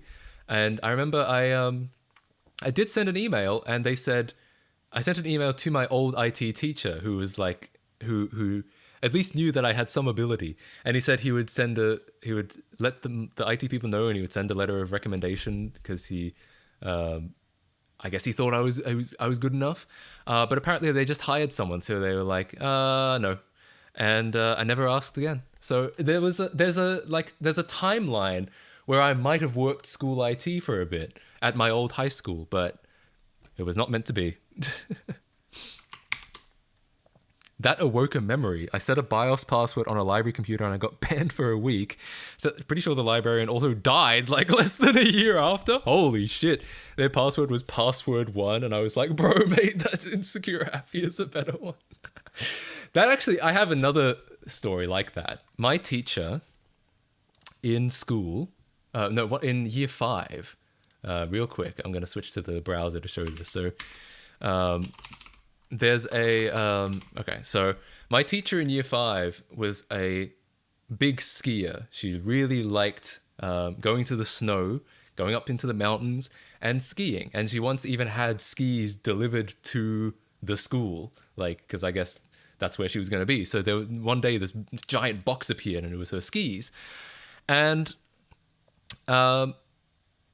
there's a resort near where I used to live, where I grew up, a ski resort called Perisher Blue. Well, actually, I guess it's just called Perisher now. It's just called Perisher Ski Resort. But when I was growing up, it was called Perisher Blue. And one time, because I was a mischievous kid, I sat down at her computer. There was like, our classroom had like a row of 5 or 6 computers, and she was always on the one at the edge. And she was off somewhere, and she'd locked her computer. And I was just sitting there I was sitting at her computer for no real reason. I was just kind of like chilling. And I turned around and I looked at the locked password and I was like, I wonder if I could guess this password. And so I typed in all lowercase, the word perisher, and it immediately unlocked. Literally, first try, first thing I thought of, it unlocked. I was like, oh shit, and I like immediately relocked it because I knew I was gonna get in trouble. But I was like, holy fuck. Not only do I know her password, I literally guessed it first try. So, yeah, so I went the rest of the year with the absolute knowledge that I knew her password. But I didn't act on it. I didn't actually do anything with it because I didn't figure there was anything really exciting to do. Maybe I could have printed off like test answers or some shit like that, but I don't know if I was never really that malicious. I was very mischievous. I liked having fun, but I was never like, yeah, fuck the teachers. So yeah, really funny. Bro lived in damn Jindabyne. Not quite. I wasn't that close. But like close-ish. But yeah, good times. Absolute stitch up. Perisher is gonna sue you. You've leaked all their passwords. You mean their one password, as in my teacher writing Perisher as her password? Not even a single number. Honestly, if there was a number in there, I would have been screwed because I wouldn't have sat down there long enough to be trying numbers. It's just the fact that it was one lowercase word is such a bad idea for a password. Fuck the system. Yeah, maybe in another universe I might have gotten in a lot more trouble. I mean, I got in trouble, obviously, for my school shenanigans, but yeah. But I probably would have gotten in a lot more trouble if I was like actually malicious about it. Usually I was just like a bit of a prankster.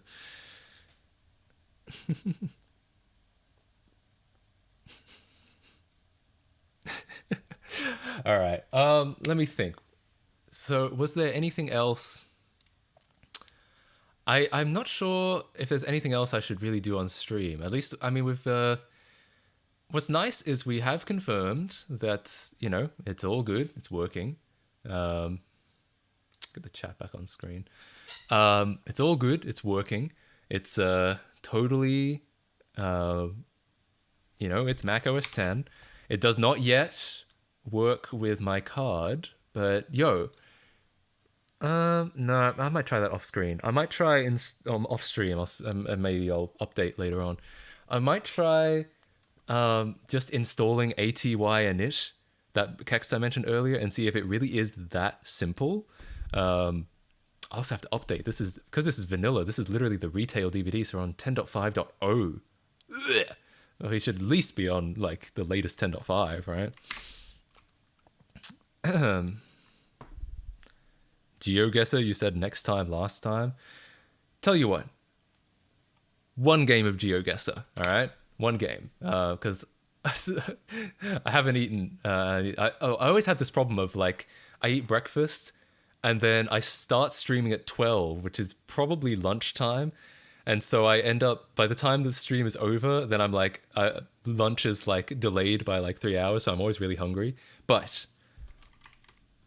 one game of GeoGuessr. I will grant you. I think that would actually be fun. GeoGuessr.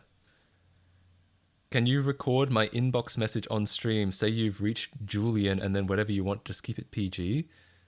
Wait, I don't know what you're talking. I feel like I've missed some context there. Party.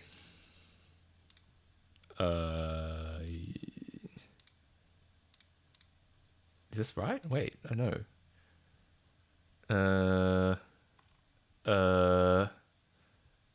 How do I get back to the...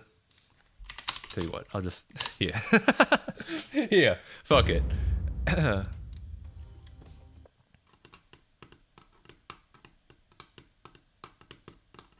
didn't say which tomorrow. Yeah, there are a lot of tomorrows, obviously. All right. I'm putting the link in chat. Do you need a GeoGuessr account? I don't know. I think you might, but I don't think you need a paid account. Here you go. Link is in chat. It ain't Wednesday. True. I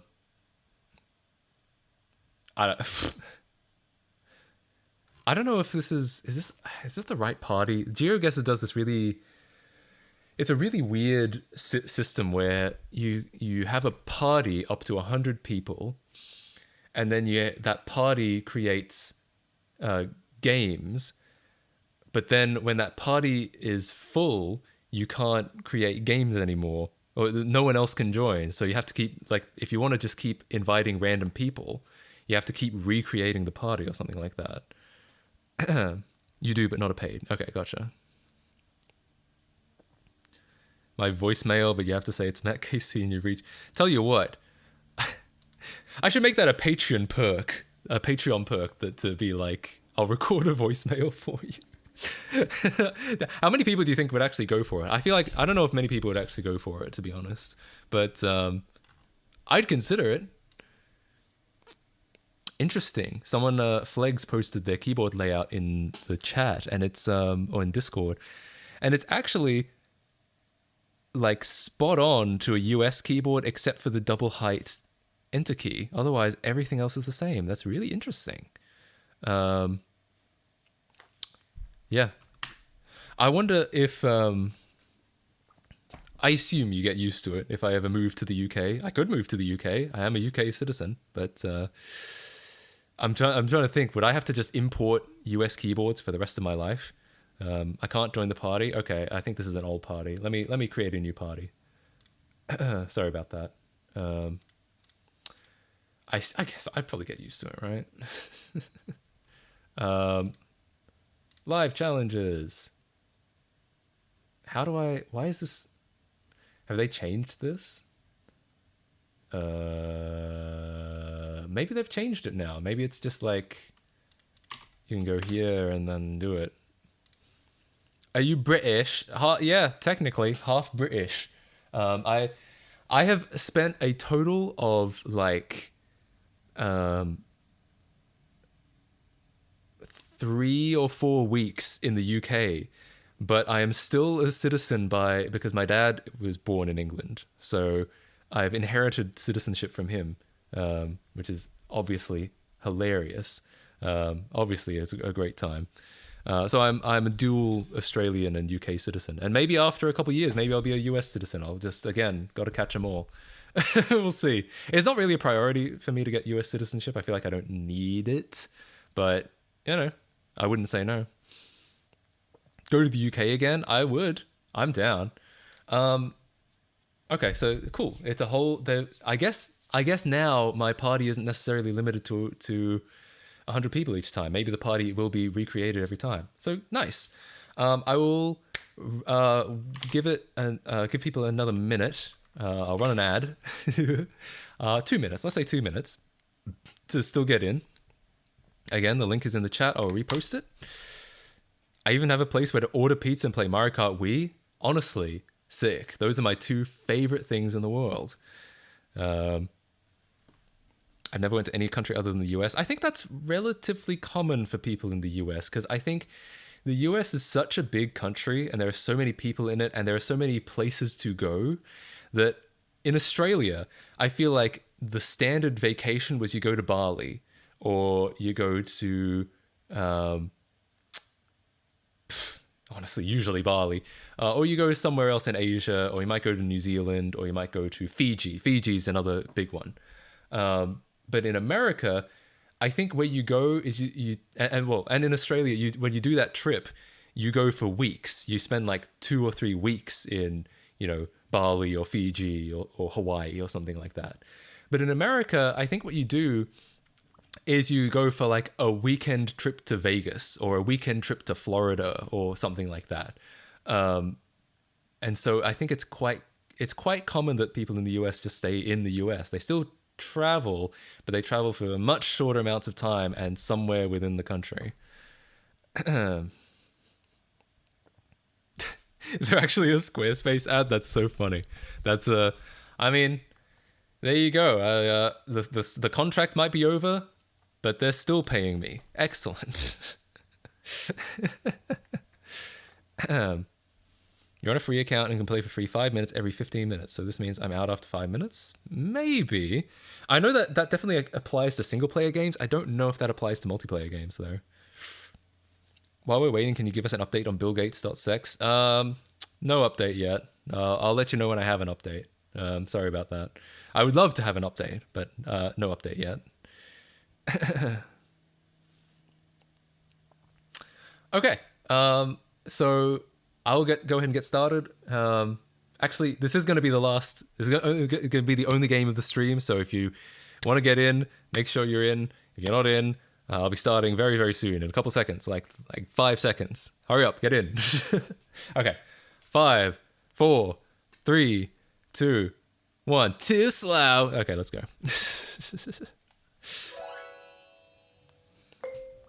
All right, let's try not to suck for a change. Europe, definitely Europe. Zona Franca sounds like could it be as easy as it's France? I feel like that's too easy. There's a sign up ahead. Let's take a look at the sign. Definitely 100% Europe. Kilometers per hour, European signs, definitely. But notably not UK. Not that part of Europe. Just kidding. The UK isn't even in Europe anymore. Wait, Uruguay? Uruguay... That's not us. Okay. Nothing to do with France at all. If it is Uruguay, it's Spanish, which this does look like Spanish. In which case, not even Europe. Well, never mind. Doesn't look like Europe.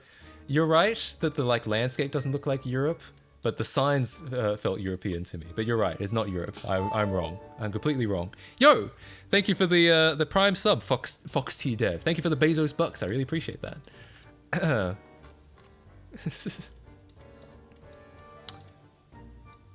Okay, yeah, no.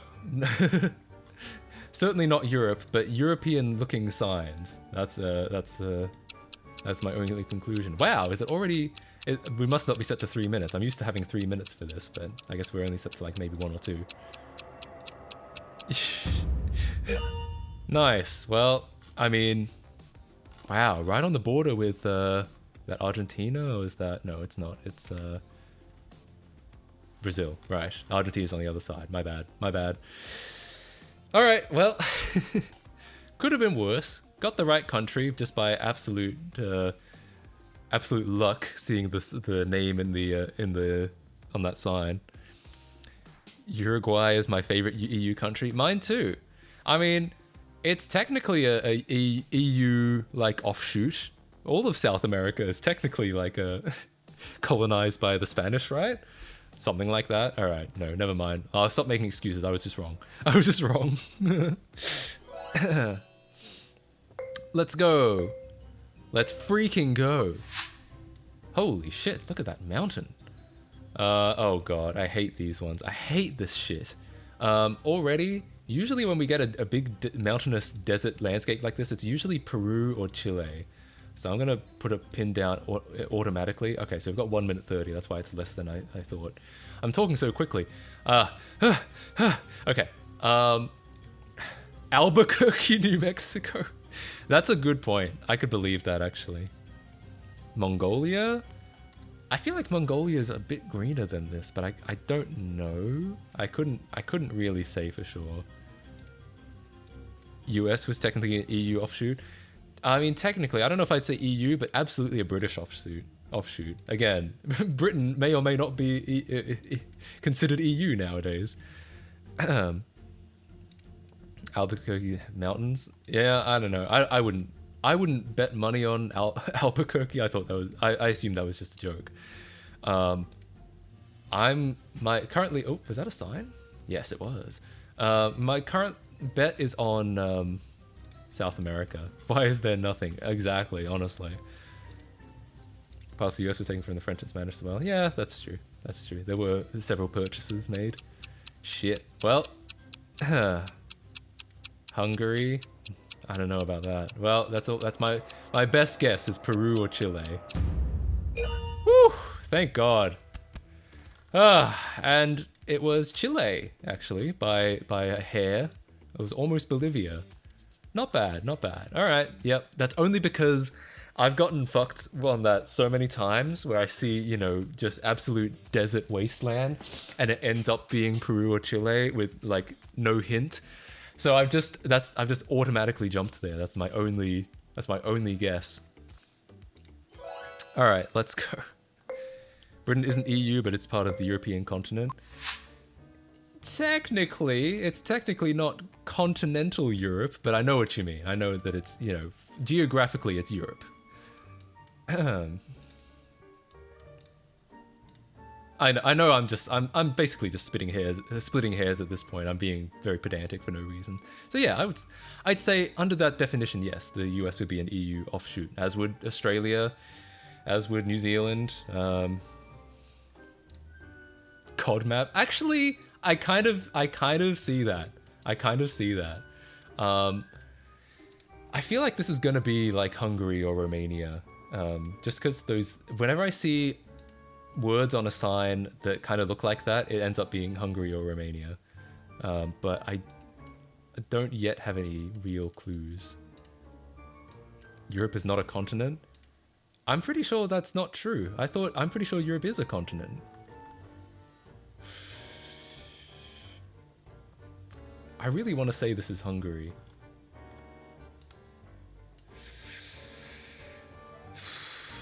Yo, I didn't know Houston was here. God, I don't know. It's a peninsula. So Skoda? Yeah. It's a Czech on a sign? Oh, it actually could be Czech. Shit. Well, it's somewhere in this area, right? Do I go for it? No, I'm just gonna leave it. You were right. It was just outside Prague. See, I hate moments like that where it's like the time is running down and it's like, do you go with what chat said or do you just go with your... Because sometimes you second guess and you end up somewhere completely different and it turns out like your first guess was right. So I feel like I should have gone with that, obviously, but you never know like in those like really tight situations. So you're well done on finding that. I missed the sign, it's true. Yeah, actually really built up. I thought it was going to be a little bit more rural because definitely it's like suburban. But I thought it like that's why I put mine like assuming it might have been outside Budapest. I thought it was going to be all the way over here, but nope, actually pretty close to Prague. Not bad. Not bad. I just suck at this, honestly. Same. But I like the whole like travel. I like it. It's kind of like a form of experiencing new countries because you get to kind of get an idea of what they're like and try to guess what they are. So basically what I'm saying is I suck, but it's a lot of fun. Eurasia is the continent. I think I could see that being technically correct, but I've always heard Europe referred to as a continent and Asia referred to as a separate continent. Unless that's like changed recently, unless there's been like a new recent redefinition. Okay, so they've got 2 dots over the O. That means it's not Sweden, but it could be Norway and it could be Denmark. That's what I've learned from my time. I suck, but it's a lot of fun. Sounds like sex. Yeah, I would know. I would know all about that. With no further information, I'm going to drop a pin on Denmark for now. Something written in German could be Switzerland? Oh, that's right. Oh, I'm completely... No. I'm wrong. You're right. It's German. Germany has the umlaut. I'm thinking of the O with the line through it. That's a Norwegian and Danish thing. My bad. I'm completely wrong. God damn, it could be any of these. Well, I'm just gonna put a dot somewhere between Germany, Switzerland, and Austria. It was Switzerland. No, it was Austria. God, that's a really interesting like border that's drawn there. It was Austria. It was almost Liechtenstein. It was Austria. Well, I figured it could be any of these really. So I was like, God, it's either going to be Switzerland, Austria, or Germany, and it was Austria. So could have been worse. Matt does things that we get other people cancelled, but he doesn't. Is that true? I mean, it is true that we talk about like other countries a lot, and that in some contexts that would be racist. I think in GeoGuessr, I think it's pretty fair game to like look at things and be like, this is kind of typical of this country, right? In some contexts, that might be like a racist thing to say, but I think in these contexts, I don't think it's ever, and we're never like negative about it. Essentially, continent is a badly defined term with no good meaning. Yeah, I think I can see how realistically, Europe should not be a separate continent from Asia because it is a continuous landmass. But it depends on what definition of continent you're working with. As you say, there's a lot of like, in some ways, it's not very well defined. Okay.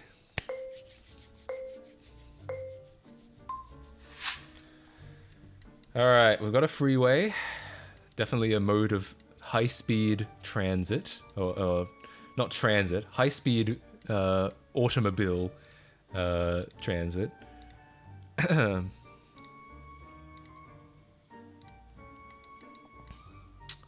Signs looking European-ish.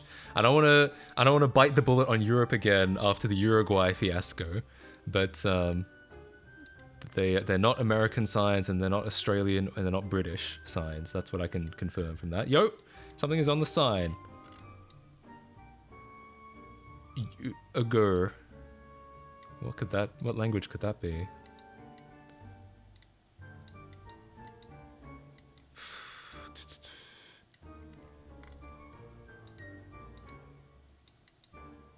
Yo, web address? Is there a website on there? Oh god, there is, but it's too blurry. Hang on. Oh, but damn it, it's just a .com. It's just a .com and a Hotmail. That's not helpful at all.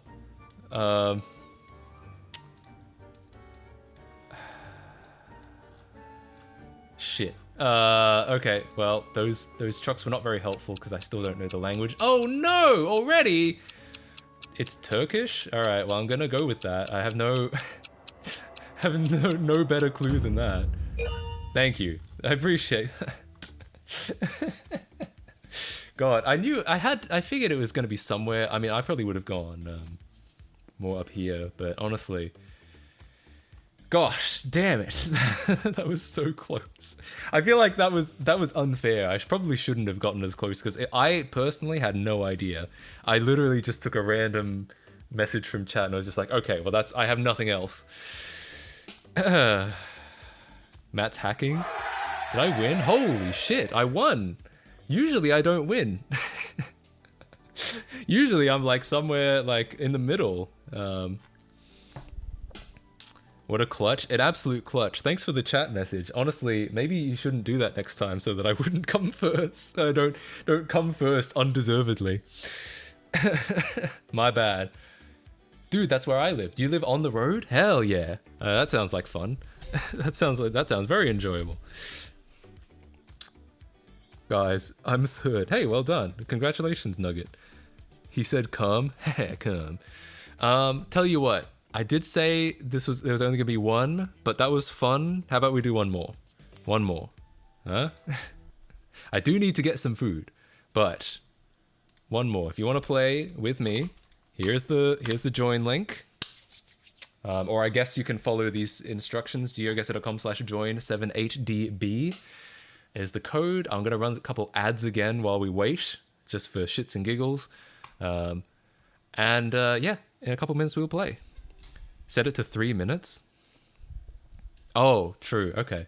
Yeah, you're right. 1.5 was pretty brutal. 1.5 minutes was brutal. So, see if I can change that. Do I have to click this to change it? Oh, settings. Here we go. Great. 3 min. God, why does it really need to be as precise as 2 min 50 sec? Okay. Yep, that seems all good. Assume that's saved automatically. Cool. 7 ads, really? Was it that many? I didn't know it was going to be that many. That's a lot of ads. My bad. 50 sex. Sex.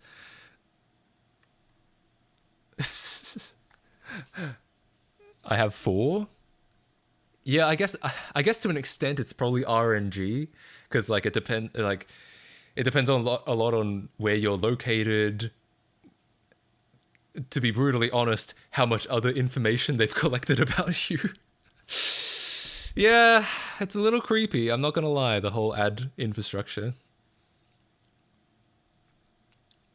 Give your Bezos bucks away so you get no ads. Hey, true. I should be mentioning that if you To bypass the ads, you can use your Twitch Prime sub. I haven't had a single fucking ad. Oh, that's because you're subbed. Didn't you? I think you got gifted that sub. Yeah, subs don't get ads. So if you want to bypass the ads, don't forget to sub. All right. Sorry about that. It's more than I thought they were gonna be.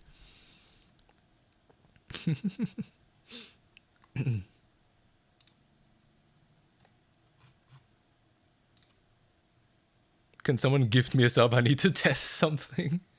Flawless. Absolutely flawless. Okay. Go ahead and again, I'll give a couple people another few seconds to get in. If you want to join, play some GeoGuessr with me. There's the link. I have 340,000 K coin from this one stream. Is that good? Oh no, 340 K coin. God, I misread the K as a thousand. 340 K coin. It's not bad. It's not bad. You can do a couple things with that. Absolutely. Yo!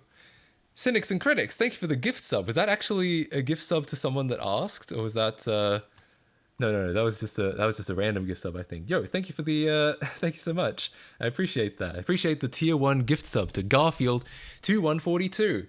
What did... Now I'm thinking we should play some Garfield card again, but honestly... Probably we shouldn't. All right.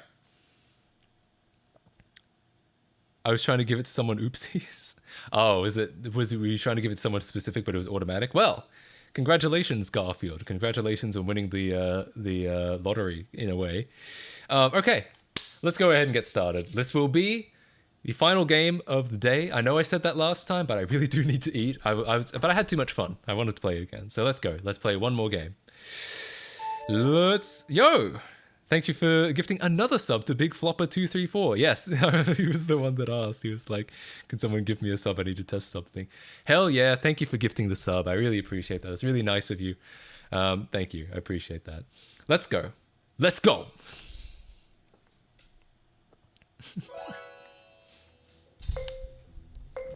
Yes. All right. What do we got? It's a bit rural. Well, not rural necessarily, but not urban. What language is this? This is the Turkey flag again, isn't it? Isn't it? Am I insane? Am I completely ignorant? Isn't that the Turkish flag? Run more ads. I need to test something. Nah, I can't run ads in the middle of the content.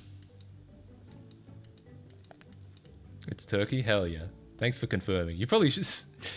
I don't know if it's is it cheating that I'm taking hints from chat? I guess not necessarily, because all of us can take the same hints from the chat. It's not someone unfairly helping me. Specifically. But okay. Let's see if we can find these on the map, eh? Yeah. I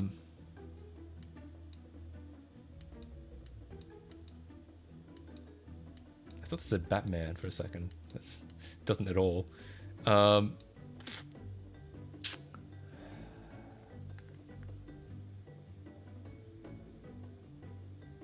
Yeah, right now I'm just seeing if I can find any of these spots on the map. Oh, hang on. Can I find these roads? No. Because it says 46.78. That might be distances, actually. I thought they were like the numbers of the freeway. Hang on. No. They might be like kilometers or something. You're explicitly asking. I know. I can't help it. Oh, yeah. I'm not even going to try to pronounce that. But, okay. So we're somewhere around here. We're somewhere where that's an offshoot, but we're on the way to these places. So, can I find those two spots? Oh, yeah. Here's one of them. So, We must be like here or something like that. Because we're like, we could exit here, but if we keep going in this direction, we'll end up over here. Right? Does that make sense? Oh yeah, there's the other place. So yeah, I think we're on this road because this goes up to there, and it's probably a way to get over there. I think that's right. I think that's about as good as we can get. Damn it! It was on a completely other side. Oh, that does kind of that actually does make more sense. It's on the way to this one and this one, and it's further out than I expected it to be. But okay, all right, 58 Ks. Could be worse. Could be worse. It's all right. It's all right. 499. Yo, not bad. Congrats. Congrats. Did you find any hints that like got you there specifically, or was that just was it just luck? I'm just curious.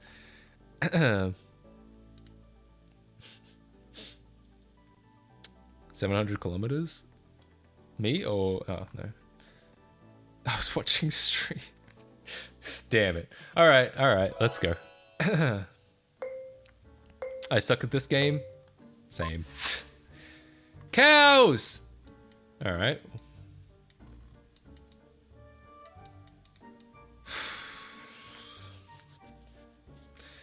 I'm thinking I want to pull out my Chile and Peru again, but I don't know if that's smart. You know, I'll drop them down, but we'll keep looking. Again, it's just every time I see like this landscape, it always tends to be something like that. The janky camera shadow? Hell yeah. Oh yeah, you're right. That's wild. That's kind of fun. Again, kind of very rural. I mean, it's farmland, obviously. So people do live here, but it is a bit rural. Anything on the truck? I can't understand letters on this bloody sign. Same. I think I know what sign. The sign that I saw, I couldn't understand either.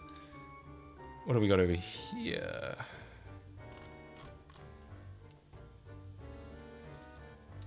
I love hearing the metal pipe when my battery's dying. Is that what you've got set? Oh, interesting. Okay, okay. Never mind. It cannot be this at all. It's got to be... It's Cyrillic, so it's got to be somewhere around here.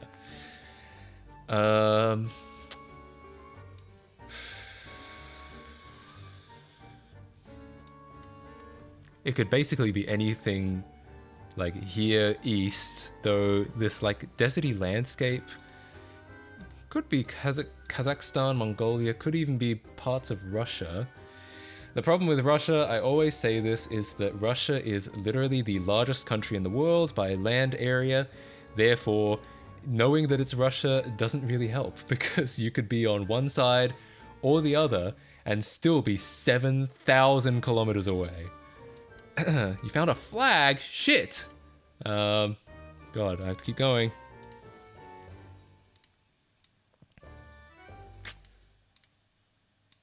Made a note of sound as a metal pipe. That's honestly a great move. I feel like if you had metal pipe as your alarm, you would wake up every time. Like, it would never have trouble waking up in the morning. You would hate your life. It would suck. Like, you know how when you set an alarm sound and it ends up, you end up, after you've woken up to that sound enough times, you start to get triggered by the sound playing at any time. You're just like, oh God. That's what would happen. It would be that but worse because it's metal pipe.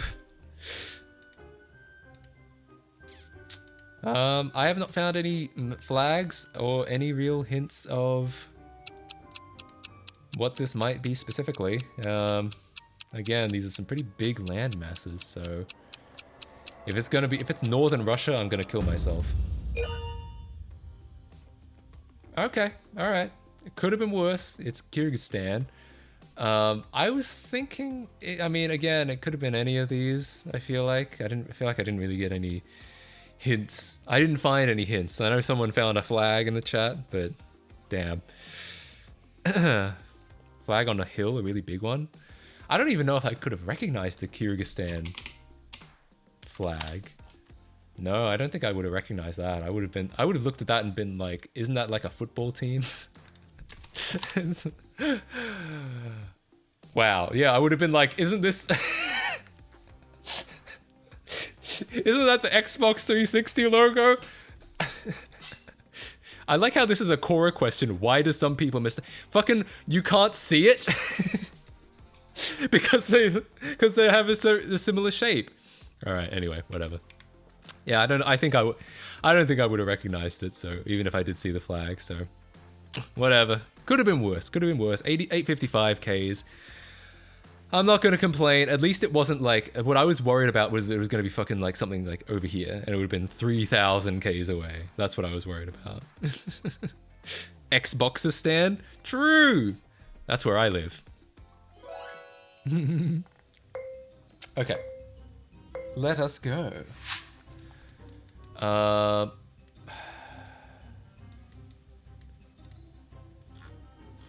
Alright, what language does this look like? I think this is going to be Europe. Alright, but I might need to keep looking. That language does not look immediately familiar to me. These signs are interesting, where it's like you're leaving this area. I've never, in any of the countries I've ever visited, I've never seen those. Republic of Gamers. That's the official name. I'm going this way under the assumption that I think these guys are leaving like a city and going towards a suburb. So I'm gonna assume that if we keep going this way, we will end up at a city. That's a European thing? Yeah, I figured. Well, that does make sense. Czechia? Oh, it could be. I'll put a pin down just in case. Not entirely sure yet, but we'll see. What the fuck? Oh, there's like a fork in the road. That's why it's getting confused. That's a forest? I know, but on the other side of the forest, I think there'll be a city. I assume these guys are coming from somewhere. They didn't just emerge from the forest.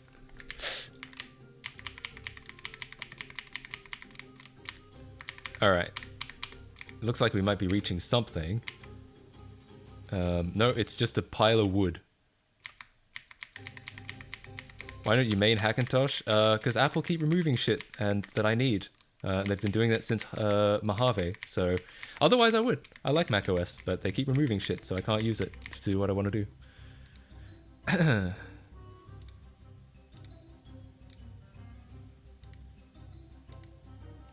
Border to Austria? You think so? I mean, I'm pretty close to the border of Austria. But I have no idea. Not yet. I haven't found any, like... I'm still trying to find some, like, some actual signs. Tell you what, maybe I will go in the other direction just in case we like... Here, okay, never mind. I was wrong. I was actually dead wrong. We have some location... The forest, we were already on the other side of the forest, my bad. What do we think? Oh yeah, I could see Slovakia. Any chance of finding these locations in the next 8 seconds? Yeah, I don't know about this. McClunky. Oh wow, it was actually Czech. Czechia. Okay, not bad, not bad. I was flying pretty blind there, I'm not gonna lie. The language looked about right for this area, but mostly I was working with what chat was telling me. So...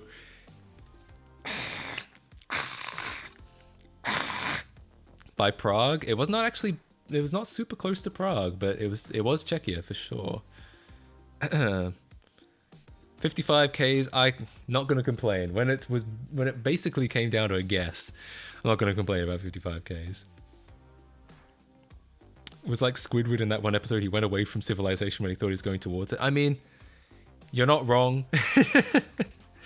You never know, like, it's always hard to tell which way is civilization. And I feel like I need to kind of get into a system of, I need to go one direction for like a minute and 30.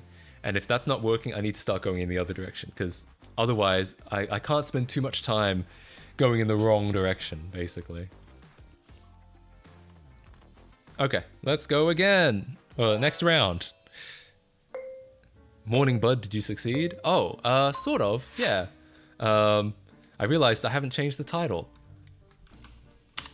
Now guessing Geo. I know I've lost some time already, but that's okay.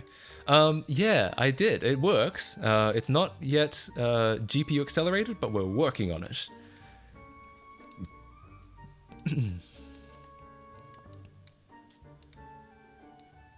Shit.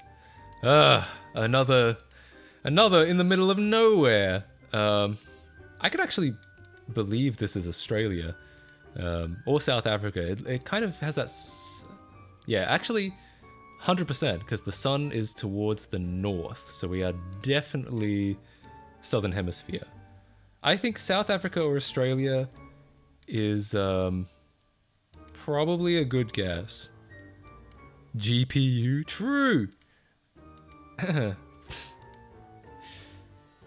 Alright, I'm going to keep going in this direction. If we don't find anything after a minute 30, I'm going to go in the other direction. Just because one of these directions must arrive somewhere, right? I hope.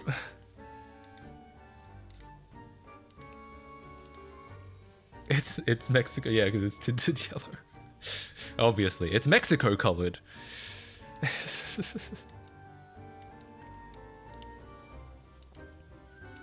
Minding him to pee. I should. Well, actually, I don't need to pee, but I do need to drink some water. I do need to stay hydrated. Albuquerque, New Mexico again? True. You're not wrong. Alright. Gotta start going in the other direction. I forgot. Oh, look at that sign. That's not an Australian sign, so I'm thinking South Africa for sure now. I'm feeling either South Africa or South America. I think South Africa. Just because I know that's not an Australian sign.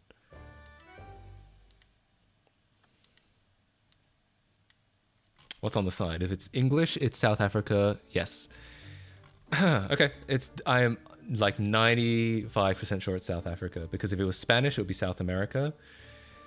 And if it was Australia, the signs would look different. So, and that's basically all the stuff below the equator that would look like this. That's like deserty.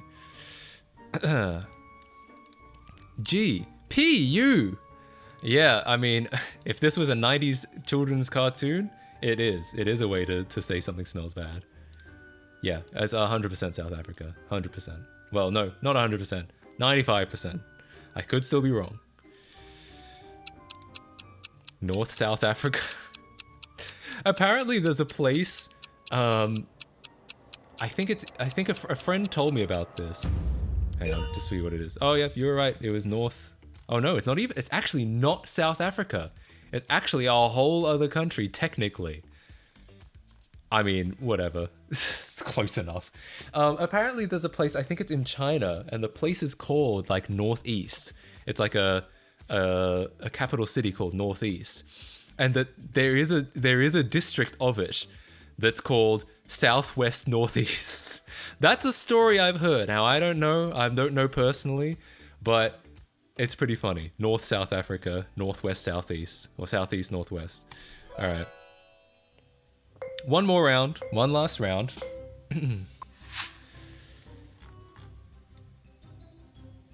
How many people have you looked up in the Soko? I didn't look up anything. That was completely, that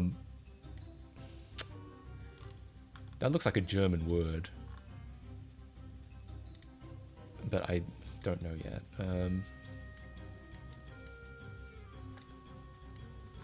Anything? No web addresses or anything like that. None that I can read. Polish town called...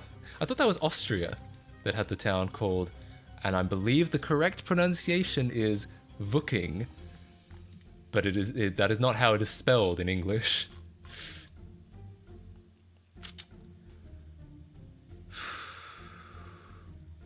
That's not German. Well, How am I supposed to know? It could be. Yeah. Okay. Gotcha. Yep.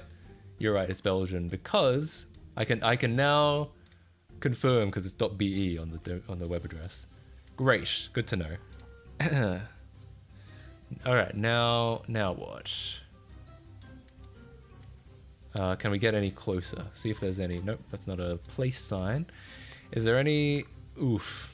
What are the chances we could find this city on here? Belgium isn't that big of a place, is it?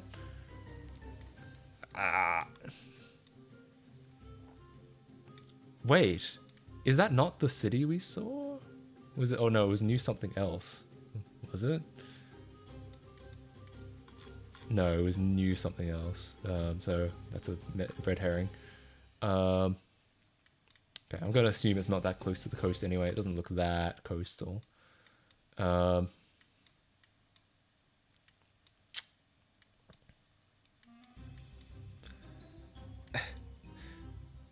At least Matt found it by himself. I try to find things by myself because then at least I don't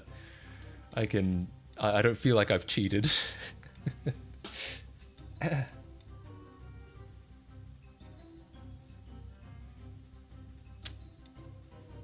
Well, I'm not getting any closer really. Not really. I think, let's say, I feel like it's gonna be outside of a major city. There's a bit of a triangle of large-ish cities here, so I'm gonna just put my pin in the middle of it. Definitely didn't cheat. No. What do you think? I have a whole group of people feeding me hints? No way. No way.